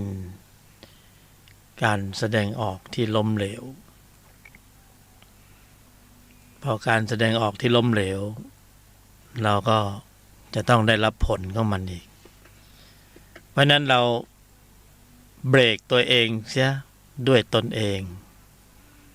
เบรกตัวเองด้วยตนเองเสียก่อนที่มันจะสายเกินไปโดยการที่เราจะต้องเพียรเพื่อความสมบูรณ์ถึงพร้อมของพละของพละคือเราต้องฝึกพละเพราะนั้นพละจึงมีอุปการะมากเป็นระบบคุ้มกันทางจิตภูมิต้านทานทางจิตต้านทานต่อเชื้อโรคก็คือมันอยู่ในใจเราเหมือนกันในที่นี้ก็หมายถึงจิตที่มีตัวประกอบด้วยอกุศลทั้งมวลเป็นเชื้อโรคเป็นเชื้อที่ทำให้เราทุกข์ใจ ส่วนเชื้อที่ทำให้เราเจ็บป่วยไข้นั้นอยู่ทางกายอันนั้นก็มีภูมิต้านทานอยู่แล้วเป็นหน้าที่ของเขาเรียกว่าแอนติบอดีหรือเม็ดเลือดขาว ทางแพทย์ก็ว่าอย่างนั้นเป็นระบบป้องกันทางกายเวลาเรามีบาดแผลเม็ดเลือดขาวหรือแอนติบอดีพวกนี้ก็จะเข้าไปมีบทบาทในการเยียวยาเสริมสร้างซ่อมแซมส่วนที่สึกหรอนี่ทางกายเขาก็มีธรรมชาติของเขาอยู่เวลาเชื้อโรคมันมาใหม่ๆเราก็ต้องไปฉีดวัคซีนเนี่ยเราก็มีเพราะนั้นมันก็อยู่กับเรานี่แหละเชื้อโรคทีนี้ทางจิตเนี่ยธรรมะก็จะมาเยียวยาทุลธรรมก็จะมาเยียวยาทางใจทางจิตก็แบ่งเป็นจิตในฝ่ายที่เป็นเชื้อโรคเชื้อโรคของความเครียดเชื้อโกรธ เนี่ยเวลาเราโกรธนี่ก็ถือว่าเราได้เจ็บป่วยแล้วนะเราโกรธเราโลภเราหลงถือว่าเรามีอาการป่วยแล้วเป็นโรคแล้วเนี่ยเป็นโรคทางจิตเขาเรียกว่าไอ้โรคจิต บางคนมันเข้มข้นไม่เฉพาะแค่คนที่เป็นอะไรไปถ้ำมองผู้หญิงอาบน้ำเรียกว่าไอ้โรคจิตนะไม่เฉพาะแค่นั้น นะไม่เฉพาะแค่นั้นเวลาเรามีความโกรธนี่ก็ถือว่าเป็นโรคจิตป่วยแล้วนะ โรคจิตเพราะนั้นเราดูในใจของพวกเรานะมันมีจิตที่มีตัวประกอบด้วยความโกรธมีอยู่ในใจเรานะจิตที่มีตัวประกอบด้วยความโลภก็มีอยู่ในใจเราจิตที่ประกอบด้วยความหลงนี่มีอยู่แล้วแสดงว่าเรามี เชื้อโรคเชื้อป่วยเชื้อโรคจิตเนี่ย มีอยู่แล้วโดยธรรมชาติแต่ธรรมดามันอยู่ในใจเราเนี่ยเราก็ป่วยเนี่ยเราต้องการที่จะฝึกพละเพื่อที่จะให้เราไม่ป่วยไม่ให้เชื้อโรคมันกำเริบ เราจะได้ไม่เป็นโรคจิตเราก็ต้องมาฝึกพละนะเพราะเรารู้ว่าพละนั้นมีอุปการะมากที่สุดก็คือศรัทธาพละความเพียรพละสติพละสมาธิพละปัญญาพละพละก็คือกำลังนะให้มีกำลังแข็งแกร่งแข็งแรงแหลมคม เท่าทันรอบรู้แยกแยะเช็ดล้างล้วงลึกถอดถอนอำนาจการของเชื้อโรคถ้าพละเราสมบูรณ์เนี่ยเหมือนพระอรหันต์นะพระอนาคาพระสกิทาคามีพระโสดาบันเนี่ยท่านมีความสมบูรณ์ถึงพร้อมด้วยพละนะแต่อย่างพวกเรานี่สักนิดสักหน่อยก็ยังดี คือพละสมบูรณ์เนี่ยก็จะไม่เปิดโอกาสให้การแสดงออกนั้น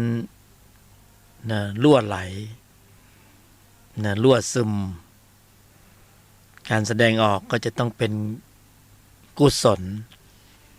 นะระบบความคิดการกระทำคำพูดก็จะมาตรฐานมากขึ้นถ้าพละไม่สมบูรณ์ก็ต่ำกว่ามาตรฐานนะต่ำกว่ามาตรฐานก็มีจุดรองรับของมาตรฐานของสัตว์เดรัจฉานนะมาตรฐานแบบนรก มาตรฐานแบบเปรตนะจนเฉียวเกลี้ยวกล่อมขาดความเมตตา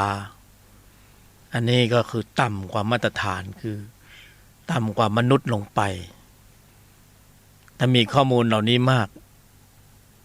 นะธรรมชาติก็ไม่สามารถที่จะจัดสรรให้มาเกิดเป็นมนุษย์ได้แต่ก็จัดสรรกันไปตามแต่ข้อมูลที่มีอยู่ที่แต่ละรูปแต่ละนามสะสมข้อมูลอยู่เพราะนั้นพระบรมศาสดาก็จึงเตือนสัตว์สัตวโรคทั้งหลายว่าให้ยังกุศลให้ถึงพร้อมไว้ก่อนอะไรนิดอะไรหน่อยก็ขอให้เป็นกุศลให้ถึงพร้อมไม่ทำบาปทั้งปวงทำจิตใจให้ขาวรอบเพราะอย่างน้อยก็ได้มาตรฐานของความเป็นมนุษย์ถ้าพละเรามีกำลังแข็งแกร่งแข็งแรงมากขึ้นกว่านี้เราก็ขึ้นสู่ระดับของพระอริยบุคคลระดับชั้นโสดาบันมาตรฐานการแสดงออกก็จะมีมาตรฐานสูงมากขึ้นไม่รั่วซึม อย่างเราเป็นมนุษย์นี่เรา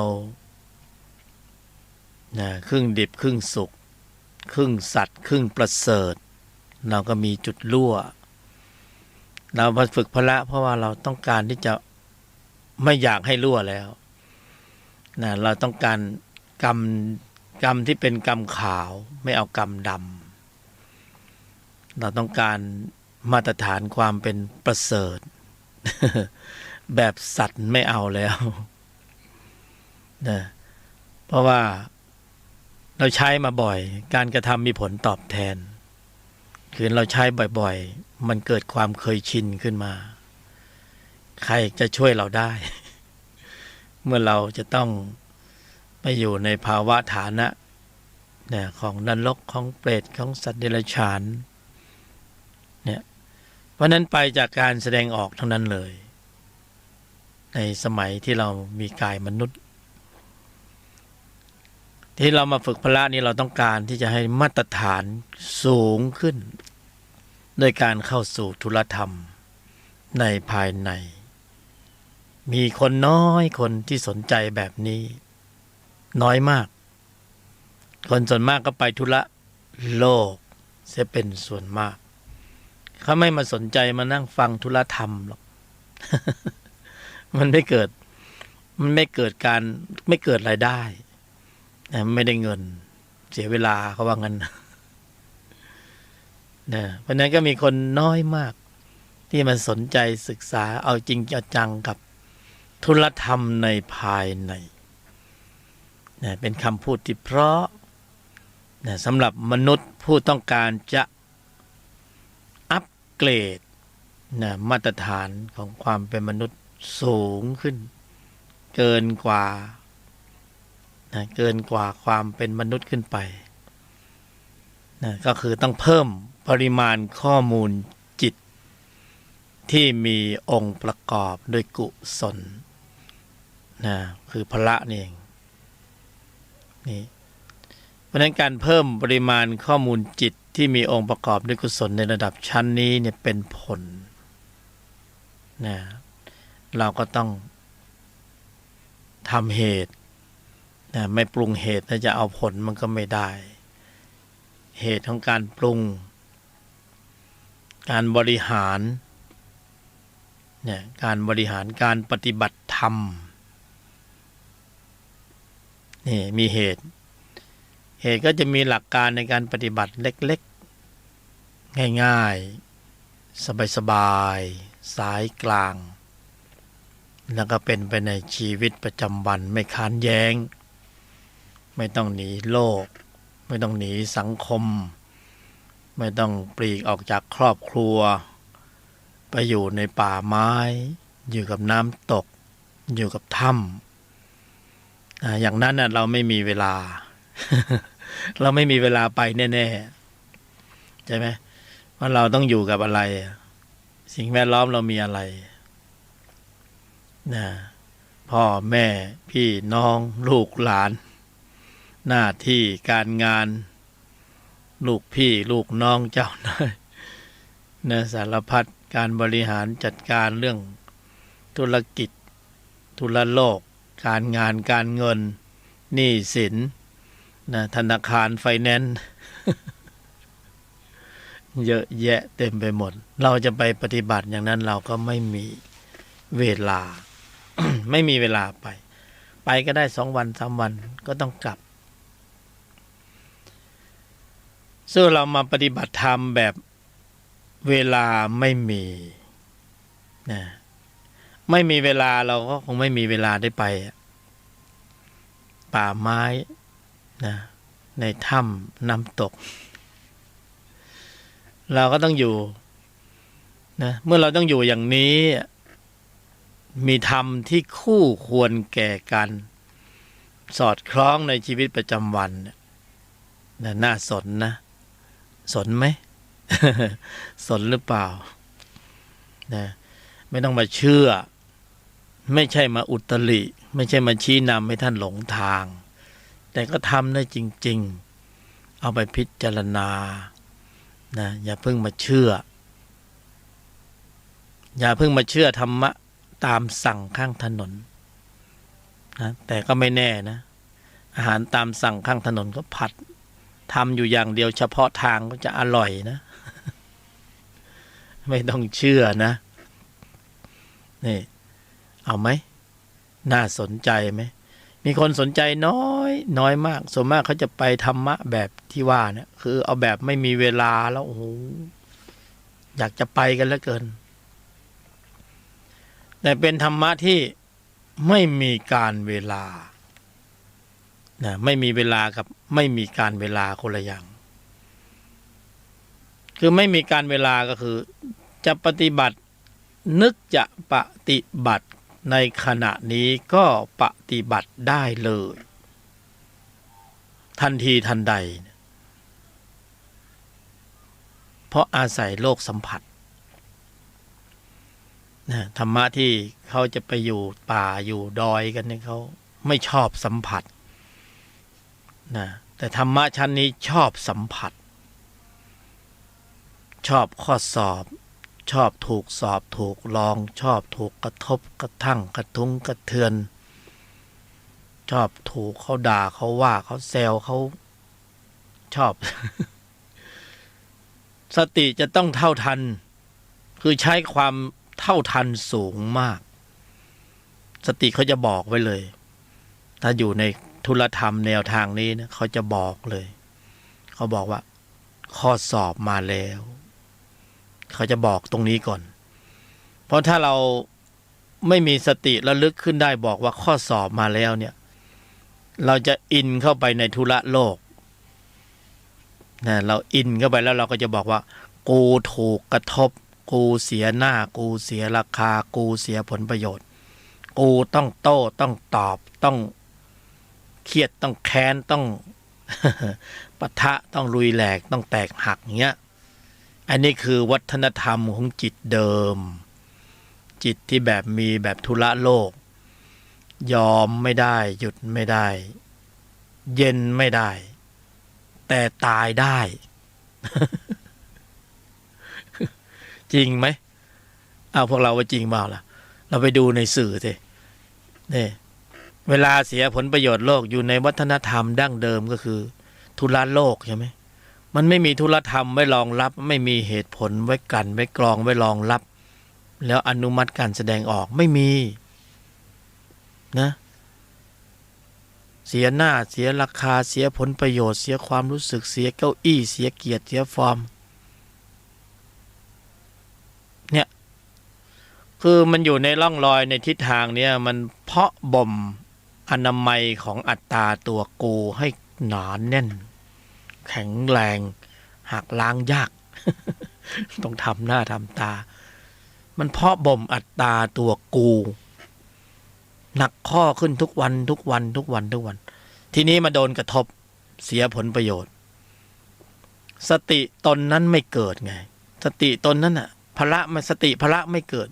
ถ้าสติพละเกิดมันต้องมีกระบวนการในการฝึกมาก่อนสติพละก็จะขึ้นมาบอกเอ้ยไอ้นี่มันข้อสอบเขาจะมาเตือนนะเอ้ยนะเอ้ยนี่แปลว่าอะไรก็ไม่รู้นะเอ้ยอันนี้มันข้อสอบไอ้นี่มันสมมุติบัญญัติจะเอาเป็นเอาตายอะไรกันนักกันหนานี่เขาจะเตือนนี่แต่คนที่มันอยู่ธุระโลกมันไม่ฝึกมันก็ไม่มีระบบเตือนภัยไม่มีระบบเตือนภัยสติไม่เท่าทันก็บอกหลงลืมสติพอสติไม่อยู่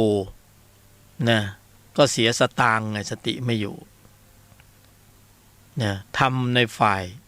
วัตตะธุระโลกมันขึ้นแทนจิตที่มีตัวประกอบด้วยโทสะมันขึ้นแทนเพราะไอ้นี่มันพร้อมจะขึ้นอยู่แล้วมันขึ้นทุกวันไงมันเคยชินในการเดินอยู่ในเส้นทางของใจเนี่ยผัสสะเวทนาตัณหาโลภะโทสะผัสสะเวทนาตัณหาโลภะโทสะผัสสะเวทนาตัณหาโลภะโทสะโมหะคือมันเป็นเส้นทางเดินของมันอยู่แล้วมันก็ไม่รีรอลังเลที่จะผัสสะเวทนาตัณหาโลภะโทสะใช่ไหมเมื่อไอ้ตัวนี้ขึ้นมามันก็นิ่งไม่ได้เดือดร้อนนิ่งในงั้นต้องโต้ตอบแล้วพอไม่นิ่งก็ต้องโต้ตอบไม่ยอมก็ไม่ยอมหยุดก็ไม่ยอมหยุด เคยเห็นไหมหยุดเย็นนี่ไม่ต้องพูดถึงไม่เย็นโอ้โหข้างในนี่ร้อนยิ่งกว่าไฟเป็นภูเขาไฟนะไม่ยอมไม่หยุดไม่เย็นแต่ว่าตายได้ มันพีชีพเลยมันยอมตายเลยนะมันคุ้มกับไหมกับการตายกับสิ่งอะไรบางอย่างที่มันเป็นแค่ลมมันเป็นความรู้สึกมันอัดขึ้นมาเข้าไปอยู่ในวิถีจิตอัดขึ้นมาเลยพรวดเลยเนี่ยลุยแหลกแตกหักเสียหน้าเสียเกียรติเสียฟอร์มศักดิ์ศรี เนี่ยศักดิ์ศรีตอนนี้รถถังเต็มเมืองเลยศักดิ์ศรี เผาๆหน่อยมันเป็นสมมุติสร้างบารมีธรรมดีกว่าสร้างกรรมที่เวียนในวัฏฏะสงสารนะมีชั่วโมงที่จะเกิดเป็นมนุษย์อริยะจิตใจสูงดีกว่ามีชั่วโมงสัญญาที่มันผูกโยงไปเกิดเป็นนรกเป็นเปรตเป็นอสุรกายเป็นสัตว์นิรชาน ท่านพุทธทาสตรัสว่าหากธรรมะไม่กลับมาโลกาจะวินาศนะธรรมะไม่กลับมาโลกาจะวินาศเราไม่ต้องเอาอื่นเอาไกลเอารอบๆตัวเราเนี่ยถ้าเราไม่มีธุรธรรมอยู่ในภายในเนี่ยครอบครัวก็พังทลายนะเพราะนั้นก็จะกรอบนะกระชับพื้นที่ให้แคบลงถ้าเราปราลบความเพียรต้องการความสมบูรณ์ถึงพร้อมของพละนะเราต้องมาฝึกพละนะสถานที่ที่ฝึกพละได้ดีที่สุดนะเน้นย้ำสถานที่ที่ฝึกพละได้ดีที่สุดนะเร็วที่สุดสะดวกสบาย นะเราจะไปไหนเนี่ยจะไปเอานิสัยจะไปในป่าไม้จะไปได้ไหมไม่เอาเนี่ยว่าต้นไม้มันไม่กระทบมันยืนนิ่งเฉยๆนะอย่างมากก็ใบไม้ไหวแล้วก็หวาดหวั่นวิตกให้ผีมาหรือเปล่าวะถ้าอยู่คนเดียวนะนี่เราต้องการฝึกพละนะเพื่อเป็นนิสัยที่สูงเราต้องเข้ามาอยู่ในป่านิสัยนะป่านิสัยเพื่ออาศัยนิสัยของแวดล้อมเป็นอุปกรณ์เป็นเครื่องฝึกเป็นอุปกรณ์เป็นเครื่องฝึกแล้วถ้าเราไม่มีเวลานะอย่างที่ว่าไปป่าไม้ไม่มีเวลาแต่เวลาไม่มีเลยจะปฏิบัติเวลาไหนมันไม่มีการเวลามากีดขั้นดีที่สุดคือในครอบครัวใกล้ที่สุดสะดวกสบายที่สุดข้อสอบเยอะ ข้อสอบดีมากจริงๆพูดจริงๆนะการปฏิบัติธรรมที่สมบูรณ์แบบมากที่สุดดีที่สุดอย่าไปไหนไกลๆเราอยู่ตรงไหนในหมู่กลุ่มไหนในสังคมไหนตรงนั้นน่ะดีที่สุดอุปกรณ์เยี่ยมสิ่งแวดล้อมเอื้อประโยชน์ต่อการฝึกพละสถานการณ์สร้างวีรบุรุษวีรสตรีโลกสัมผัสนะสร้างอาริยะได้นะโลกสัมผัสสร้างอาริยะได้โลกสัมผัสเขาเอาอะไรมากระทบเราเอานิสัยมากระทบเราแต่ละคนมาเนี่ยนิสัยเหมือนกันไหมไม่เหมือนนะสามีภรรยาอยู่ด้วยกันเป็นไงสามีเมาลูกเดียว เมาแล้วก็ชอบรำมวยไทยต่างหากบางคนนี่เข็ดเลยรู้อย่างนี้เป็นโสดดีกว่านะก็แต่งงานมาทำหน้าที่เป็นภรรยาไม่ใช่มาเป็นกระสอบทรายเนี่ยเห็นไหมนิสัยเป็นไงนิสัยไม่เหมือนกันนิสัยเนี่ย เจอนิสัยกระทบนะนิสัยทุกข์นิสัยกรรมถ้านิสัยของอริยะก็โอเคใช่ไหมแหมเอาใช้นิสัยนรกใช้นิสัยเปรต ใช้นิสัยอสุรกายนะใช้นิสัยสัตว์เดรัจฉานมันอยู่ในคนหมดเลยที่ไหนที่เราควรจะปฏิบัติธรรมเพราะเราจะปฏิบัติธรรมให้นิสัยเหนือนิสัยเราก็ต้องดูว่านิสัยที่มาสอบเราเนี่ยเราเหมือนเขาไหม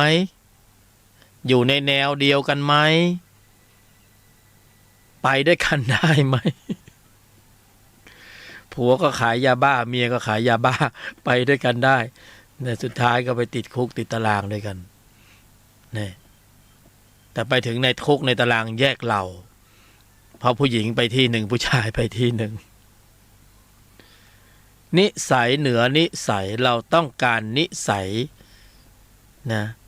แล้วเราไปอยู่ในป่าไม้มีนิสัยอะไรมาขัดใจเราบ้างไม่มีนะถ้าฝึกฌานก็ไม่ว่ากันนะต้องการฤทธิ์ต้องการสงบต้องการนิ่งต้องการฌานต้องการปีติสุขเอกคตาสงบเงียบเรียบเย็นนะจะเล่นฤทธิ์เล่นอะไรก็เอาก็ต้องไปที่เส้นทางของฌานแต่นิสัยเนี่ยมันต้องอยู่กับนิสัย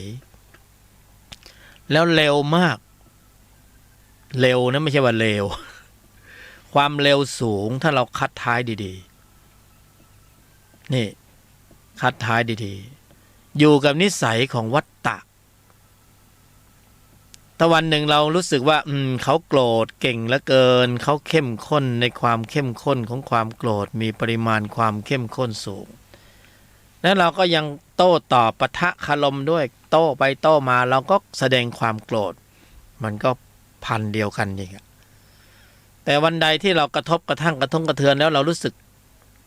เฉย สงบตื่นรู้เท่าทันนะพอเสียงกระทบหูเราสติเขาควบคุมสถานการณ์ของใจเลยขึ้นสู่วิถีจิตนิ่งในไม่โต้ตอบปล่อยมันพร่ำของมันไป เช้ายันเย็นปล่อยมันพร่ำมันไปมันจะบ่นไปทั้งวันก็จะด่าไปทั้งวันให้มันด่าไปนะพร่ำไปของเราก็เรากรอบแล้วนี่เรากรอบเรากระชับพื้นที่เราควบคุมพื้นที่ของใจเราแค่นั้นเองเราก็นิ่งในไม่โต้ตอบเวลาหนักข้อเข้าเราก็ยอมหยุดเย็นนะนิ่งในไม่โต้ตอบเราจะแลกแล้วไงบางทีต้องเสียผลประโยชน์โลกเพื่อต้องการผลบารมีนะกระทบกระทั่งกระทุ้งกระเทือนบางทีอาจจะต้องเจ็บเนื้อเจ็บตัวบ้างเราก็ต้องทนเพื่อต้องการผลบารมีนะเราคงไม่ไปบำเพ็ญแบบทุกขกิริยาแบบพระบรมศาสดาแต่ว่าเราก็โดนตบซ้ายตบขวาก็บำเพ็ญเหมือนกันนะเพราะมันผัสสะเพี้ยเอาให้ เวทนาอุเบกขาอยู่ ข้างในก็สั่นปับนะผัสสะเวทนาอุเบกขาจะสวนอยู่แล้วนะขึ้นพวดพาดบางทีมันมาแบบปัจจุบันทันด่วนไม่ทันตั้งหลักสติไม่เท่าทันสวนไปหลายคำเหมือนกันใช่ไหมเนี่ยเขาว่าเราถ้าสติระลึกนึกขึ้นได้ข้อสอบขอบคุณเจ้เนี่ยยกมือไหว้มาเลยขอบคุณมากที่ช่วยมาสอบมาลองถ้าเธอไม่กระทบฉันแบบนี้ฉันจะไม่รู้เลยว่าในใจฉันนั้นน่ะหยาบขนาดไหนนะมาสอบมาลองก็ดีแล้วเราจะได้รู้อุณหภูมิของกิเลสในใจว่าโอ้โหนะแต่ถ้ามันกระทบแล้วเราโต้ตอบทันทีพรวดพลาดนะโอ้อาการหนักนะมันไม่ใช่มีจิตที่มีตัวประกอบด้วยโทสะโลภะโมหะอย่างเดียวมันมีอัตตามีมานะมีทิฏฐิมีเห็นผิดเพ่งโทษมี แข เข้มข้นแบบนี้นี่ไม่เป็นผลดีนะเตือนตนเตือนซะก่อนว่าโอ้นี่คือวาระแห่งชีวิตเลยการมาเกิดเป็นมนุษย์เนี่ยก็ถึงบอกว่าพวกเราโชคดีโอกาสดีมากที่มีกายมนุษย์ก็คือโอกาสที่จะได้สะเดาะที่จะได้เลาะเอานิสัยบางอย่างให้มันเบาบางโอกาสมาแล้วนะเราก็ไม่ได้ไปสะเดาะไปเลาะมันตรงๆนะเพราะเรารู้อยู่แล้วว่าถ้านิสัยหยาบเราเนี่ยมันจะอ่อนกำลังลงมันจะเบาบางลงก็ต่อเมื่อพระนั้นมีกำลังแข็งแกร่งแข็งแรงแหลมคมเท่าทันรอบรู้แยกแยะเช็ดล้างเพราะนั้นเราจึงจำเป็นอย่างยิ่งในวาระแห่งชีวิตของการเกิดเป็นมนุษย์ในครั้งนี้เลยต้องฝึกพละนะอย่างที่บอกพละก็คือแสงสว่างทำพละให้แข็งแกร่งแข็งแรงทำแสงสว่างเหตุปัจจัยของแสงสว่างให้ปรากฏแค่นี้เองไม่ต้องไปทำอย่างอื่นกรอบให้แคบลงขนาดนี้แล้วเนี่ยจิตที่มีตัวประกอบด้วยกิเลสทั้งมวลมันเจอแสงสว่างของพละนะมันก็คือความมืดมันจะอยู่ให้เราเห็นหน้าไหมไม่อยู่แล้วไปหมดแล้วมันไปของมันเองนะเราทำพละให้มีกำลังนะศรัทธานะศรัทธาความเพียรสติสมาธิปัญญาให้มีกำลังแข็งแกร่งแข็งแรงแหลมคมนะก็จะมีปัญหาว่าแล้วจะทำอย่างไรให้พละมีกำลังก็ต้องลำดับเข้าสู่เรื่องราวของอุบายวิธีโดยแยบคายเห็นไหมเนี่ยถ้าจะทำพละให้มีกำลังแข็งแกร่งแข็งแรงนะก็ต้องเข้าไปสู่กระบวนการของคำว่าอุบายวิธีโดยแยบคายมาแล้วเนี่ยผู้บรรยายก็บรรยายเป็นขั้นเป็นตอนสุขุมลุ่มลึกนะเป็นเหตุเป็นผลสอดคล้องกันไปตามสเต็ป แล้วก็มาถึงจุดที่เราจะต้องอุบายวิธีโดยแยบคายนี่ก็จะต้องไปพึ่งองค์ธรรมกุศลจิตองค์นี้ เพราะเราต้องการพละให้มีกำลังใช่ไหมเราจะฝึกพละไม่ต้องไปไล่เขาโดยตรงบางคนมีความโกรธเพราะพยายามที่จะใกล้มันพยายามจะไล่ไม่ต้องไปไล่นะทำแสงสว่างให้ปรากฏความมืดมันจะอยู่ไหมทำพละให้มีกำลังโลภะโทสะโมหะเขาก็ไม่เพ่นแนบไปเลยไม่อยู่เหมือนกันเมื่อต้องการให้พระมีกำลังก็ต้องมาขอที่พึ่งจากองค์ธรรมกุศลจิตที่พระบรมศาสดาทรงสรรเสริญองค์ธรรมองค์นี้มากๆในหลายที่หลายแห่งที่พระองค์เสด็จไปโปรดเวนยสัตว์ในภูมิต่างๆทรงสรรเสริญองค์ธรรมกุศลจิตองค์นี้เพราะเป็นบทนำสำคัญเป็นเหตุเป็นปัจจัยสำคัญที่จะทำให้พระนั้นขับเคลื่อนกำลังถ้าไม่มีองค์ธรรมกุศลจิตองค์นี้นะไม่รู้นะว่าพวกเราปฏิบัติอะไรกันอยู่นะอย่าเพิ่งเชื่อฟังก่อน ไม่ฟังก็ไม่ได้ไม่เป็นไรนะไม่ต้องมาสนใจหรอกผู้บรรยายเป็นฆราวาสไม่ใช่พระ ไม่ได้อยู่ในสีสันพระเหลืองแต่เคยบวชเคยอยู่วัดอุโมงค์สวนพุทธธรรมหอสมุดธรรมโคตรนะอ่านฟังมาเกือบหมดแต่ได้มาแค่นี้นะอย่าเพิ่งเชื่อเอาไปพิจารณาก่อนนะไม่ใช่อาจารย์ไม่ใช่มาสอนอะไรเป็นกัลยาณมิตรเป็นเพื่อนนี่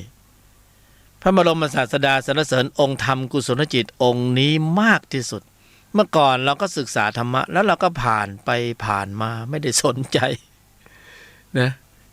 เราไม่สนใจองค์ธรรมองค์กุศลเพราะเราก็เข้าไม่ถึงว่าคืออะไรพระบรมศาสดาตรัสว่ามีอุปการะมากที่สุดถ้าไม่ขึ้นต้นด้วยองค์ธรรมกุศลจิตองค์นี้องค์อื่นๆก็ท่าทางจะไม่ขยับอยู่นิ่งๆเฉยๆองค์นี้เหมือนบัตรเชิญเหมือนเทียบเชิญนะสำคัญมากจะสอดคล้องกับอุบายวิธีโดยแยบคายนะองค์ธรรมกุศลจิตองค์นี้คือโยนิโสมนสิการนะแต่ก็ต้องมีดีเทลหน่อยหนึ่งโยนิโสมนสิการก็มีอยู่แล้วในชีวิตประจำวันของเราเนี่ยเราทำหน้าที่การงานต่างๆมีนโยบายนู่นนโยบายนี่เราก็ต้องมีการระลึกถึงนโยบายใช่ไหมเพื่อให้เป็นไปตามเป้าหมายโยนิโสมนสิการก็มีบทบาทไม่งั้นเราก็ลืม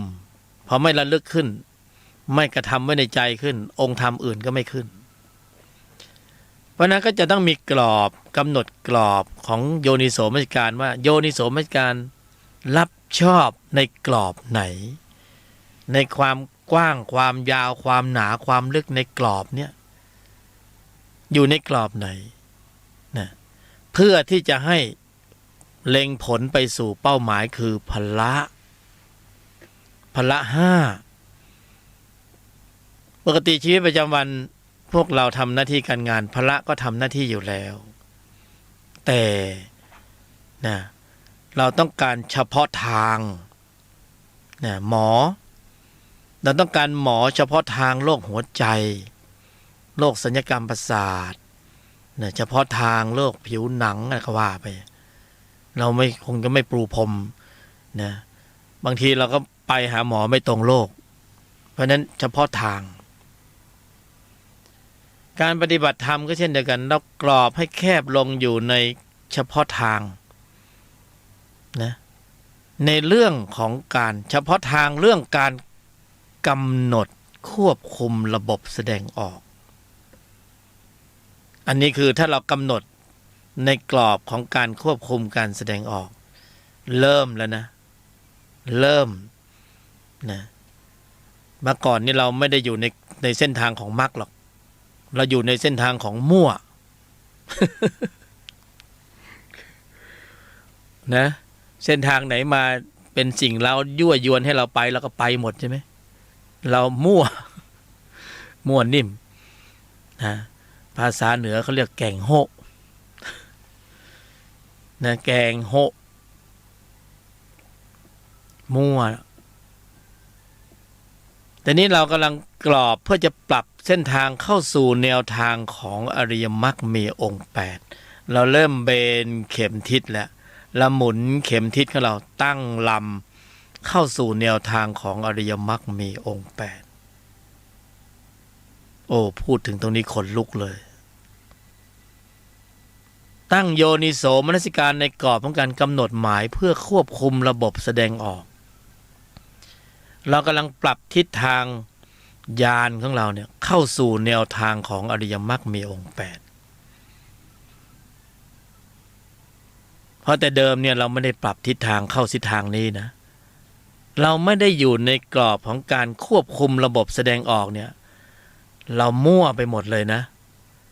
เส้นทางของจิตวิญญาณของเราในใจที่มันเดินอยู่เราสังเกตดูสิเดี๋ยวขึ้นเดี๋ยวลงเดี๋ยวสูงเดี๋ยวต่ำเดี๋ยวดำเดี๋ยวขาวเดี๋ยวโต๊ดเดี๋ยวเต็งไม่ใช่นะสูงต่ำดำขาวซ้ายขวานี่โต๊ดเต็งอย่างนั้นน่ะมันไปทั่วเลยเดี๋ยวรักเดี๋ยวโลภเดี๋ยวโกรธเดี๋ยวหลงเดี๋ยวโลภะโทสะโมหะเดี๋ยวนรกเดี๋ยวเปรตเดี๋ยวอสุรกายสัตว์ดิเรกชันขึ้นลงเดี๋ยวบุญเดี๋ยวบาปคือจิตเนี่ยมันถูกสิ่งเร้ากระทบแล้วมันไหลไปตามกระแสสัมผัสนะเอาสังเกตใจเราดูสิเดี๋ยวมันไปยังไงสังเกตดูสิวันนี้นังนึกดูที่เมื่อเช้าจิตเป็นยังไงบ้าง จนถึงตอนนี้มันไปตรงไหนมาบ้างเนี่ยจิตมีอาการยังไงบ้างมีอารมณ์อะไรบ้างมีนรกมีไหมมีโกรธไหมมีโลภไหมมีฉุนเฉียวเกรี้ยวกราดมีฟุ้งซ่านรำคาญมีหงุดหงิดอึดอัดมีขัดเคืองเหนื่อยหน่ายมีโปร่งมีเบามีสุขมีทุกข์นะนะเห็นไหมโยนิโสมนสิการก็จะกรอบตีกรอบให้แคบลงเพราะไปทุกทิศทุกทางเป็นแกงโฮะนี่คงไม่ได้แล้วเพราะมันไม่มีจุดหมายปลายทางมันเบลอหมดเลยมันเบลอหมดมันก็เลยวนเข้าอยู่ในวัฏฏะสงสาร31ภูมิใช่ไหมสัตว์ตวโลกอ่ะสัตว์เวียนตายเวียนเกิดในที่ต่างๆเห็นไหมทีนี้เราจะไปภูมิเดียวโลกุตตรภูมิต้องตั้งเข็มทิศเลยพอตั้งเข็มทิศก็ต้องเริ่มที่โยนิโสมนสิการนะไปกันจริงๆนะไม่ใช่พูดเล่นนะเนี่ยไปกันจริงๆนะไม่ใช่พูดเล่นนะเนี่ยจะไปกันไหมหรืออยากจะวนเวียนอยู่ในวัฏฏะสงสารอยู่ก็ปิดวิทยุเลยไม่ต้องฟังนะน่าจะไปโลกุตระกันเนี่ยไปด้วยความรู้สึกไปด้วยข้อมูลของจิตจะไปกันไหมปริมาณข้อมูลจิตหรืออริยจิตเนี่ยจะเป็นบทนำล่องข้อมูลจิตเนี่ยจะเป็นบทนำล่องนะเนี่ยนำล่องให้เราสายตรงเพราะฉะนั้นการกรอบให้แคบลงด้วยการอยู่ในกรอบของการกำหนดเพื่อควบคุมระบบแสดงออกจากการที่แต่เดิมมาการแสดงออกของเรานั้นไร้ทิศทางนะไร้จุดหมายปลายทางไร้ทิศทางไปไหนก็ไม่รู้วันจิตมันท่องเที่ยวไปในทุกข์จะเป็นส่วนมากนี่เราก็จะปรับทิศทางไม่ใช่ไปบังคับเขานะเป็นไปแต่ทำตามแต่คันลองครองธรรมนะด้วยเหตุด้วยปัจจัยเพราะถ้ามีลักษณะบังคับมันก็เป็นอัตตาตัวกูอีกแล้วเห็นไหมเป็นไปแต่อัตโนมัติธรรมด้วยการกำหนดหมายด้วยสภาวธรรมที่บริสุทธิ์ทำด้วยความบริสุทธิ์ใจกำหนดควบคุมระบบแสดงออกในกรอบนี้นี่แล้วองค์ธรรมกุศลจิตที่ชื่อว่าพละก็จะเริ่มเข้ามาทำหน้าที่เพื่อเป็นไปตามวัตถุประสงค์คือกำหนดหมายเพื่อควบคุมระบบแสดงออกก่อนหน้านี้เราไม่เคยมีการกำหนดหมายเพื่อควบคุมระบบแสดงออกเลยใช่ไหมน่ะใช่เราไม่เคยที่จะมากำหนดหมายเพื่อควบคุมระบบแสดงออกเลยเราปล่อยการแสดงออกไปตามกระแสสัมผัสไหลไปตามกระแสสัมผัสนะเพราะนั้นจิตเรามันจึงมีความหลากหลายขึ้นลงนรกบังเปรตบังอสุรกายสัตว์เดรัจฉานมนุษย์บังอะไรหมุนเวียนอยู่ในเนี้ยเขาเรียกว่าโลกมันไปตามทิศทางนั้นเพราะนั้นพอเรากำหนดหมายเพื่อควบคุมระบบแสดงออกองค์ธรรมกุศลจิตองค์ธรรมที่มีอุปการะมากที่สุดคือโยนิโสมนสิการเนี่ยอันนี้ของจริงเลยนะมีอยู่ในใจอย่างพวกเรานะถ้าเรากำหนดหมายเยี่ยงอย่างนี้เนี่ยเป็นเหตุเป็นปัจจัยเชื้อเชิญให้พละเคลื่อนกำลังออกมานะพละมีรถถังกี่คันก็เคลื่อนออกมาเลยตอนนี้จะต้องทำพละให้แข็งแรงศัตรูเห็นก็ตกใจมันก็อ่อนแอไปเองนะถ้าพละไม่แข็งแรงเป็นยังไงกิเลสก็ได้ทีเลยทีนี้ล้อมกรอบทุกวันนี้เขายึดพื้นที่ของใจได้เด็ดเสร็จเด็ดขาดเขาล้อมกรอบอยู่แล้วนะจึงสามารถชี้นำสรรพสัตว์ให้เวียนตายเวียนเกิดในวัฏฏะสงสารได้ เราก็เลยจำเป็นต้องฟื้นกำลังขึ้นมาเพราะว่ากิเลสมันยึดครองใจไว้นานมากเกินไปแล้วมันชี้นำแต่ละทีเนี่ยโอ้โหหัวทิ่มหัวตำเลยใช่ไหมนะก็นรกมันจะชี้อะไรล่ะมันก็ต้องชี้เป้าหมายไปนรกเปรตมันจะชี้ไปไหนล่ะเผ่าพันธุ์ไหนก็เผ่าพันธุ์นั้น เดรัจฉานมันจะชี้ไปไหนมันก็คือจิตนี่เองทีนี้ในใจเราไม่ใช่มีจิตเฉพาะพวกนี้ไงนะเรามีจิตที่มีองค์ประกอบด้วยกุศลในระดับชั้นของมรรคก็มีนะอินทิบาท4อินทรีย์5พละ5โพชฌงค์7สติปัฏฐาน4มรรคมีองค์8โพธิปัจจะธรรม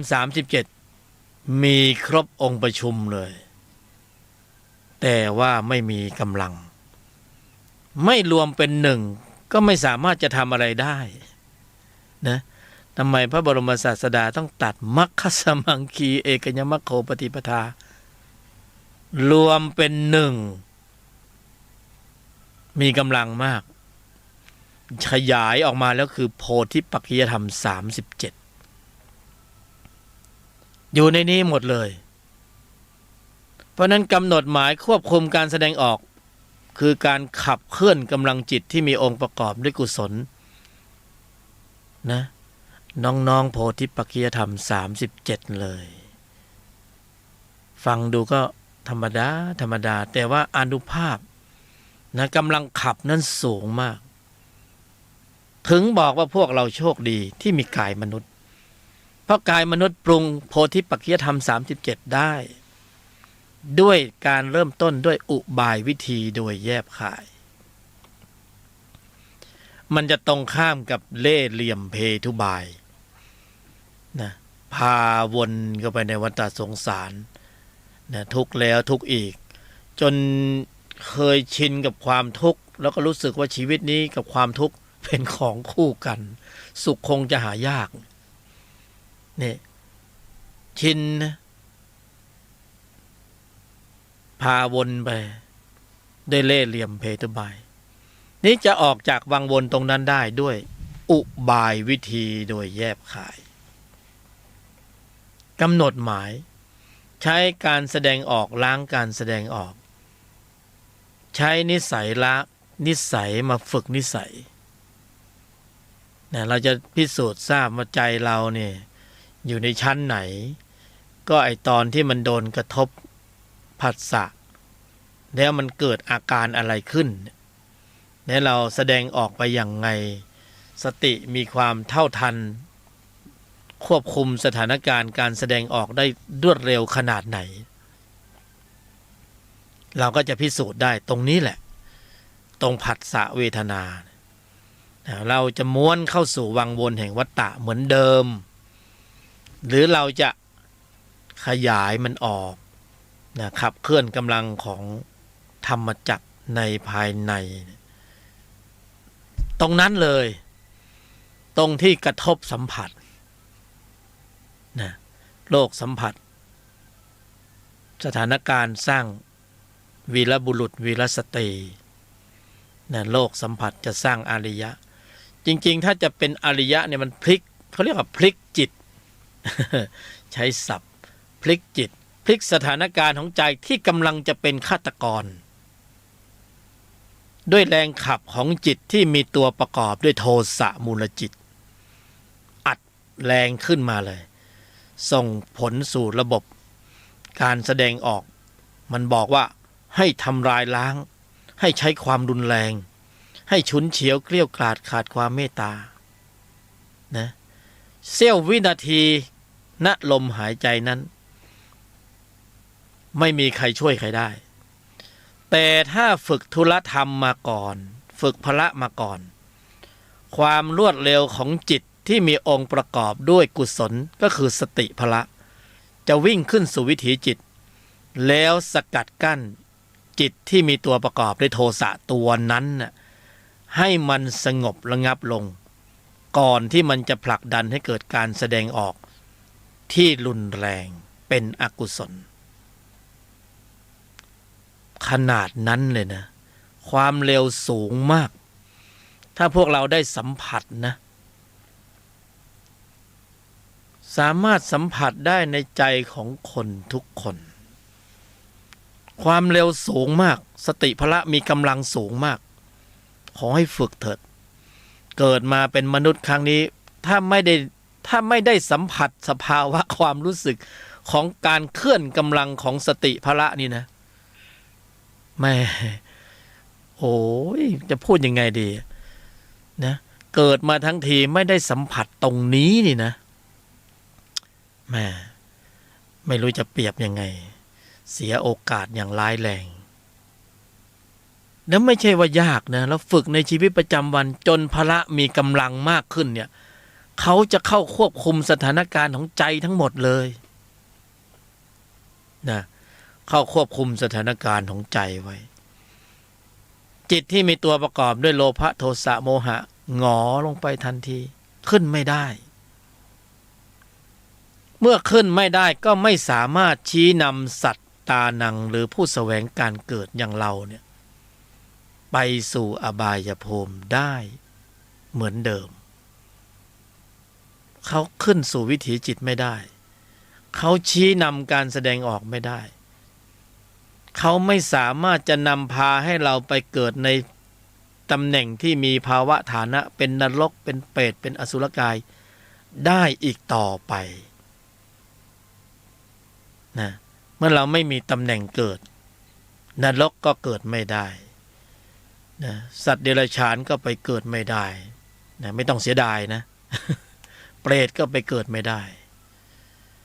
มนุษย์นะชั้นสูงได้นะพระอริยบุคคลชั้นต่างๆก็รองรับเราได้มีตำแหน่งให้รองรับเพราะมาตรฐานของเราเปลี่ยนไปแล้วนะเมื่อก่อนเรามีมาตรฐานต่ำก็ลงข้างล่างไงมาตรฐานต่ำลงข้างล่างต่ำกว่ามนุษย์ลงไปแต่ตอนนี้มาตรฐานสูงขึ้นเกินกว่ามนุษย์ขึ้นไป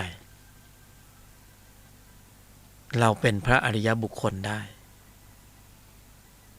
เมื่อข้อมูลจิตตัวนั้นไม่มีกำลังส่งแล้วมันจะส่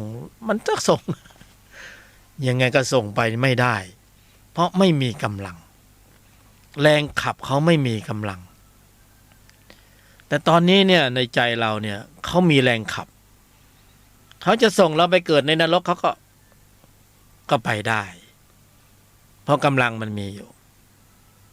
นะไม่มีอะไรไปตัดรอนกำลังนั้นกำลังของนรกกำลังของเปรตอสุรกายไม่มีเครื่องมือไปตัดกำลังนั้นไม่มีจิตที่ไปทำปฏิกิริยาแล้วตัดกำลังตัวนั้นให้มันอ่อนแรงลงมีแต่เราจะต้องฝึกพละจนกว่าพละมีกำลังศรัทธาความเพียรสติสมาธิปัญญามีกำลังแข็งแกร่งแข็งแรงแหลมคมเท่าทันรอบรู้แยกแยะเช็ดล้าง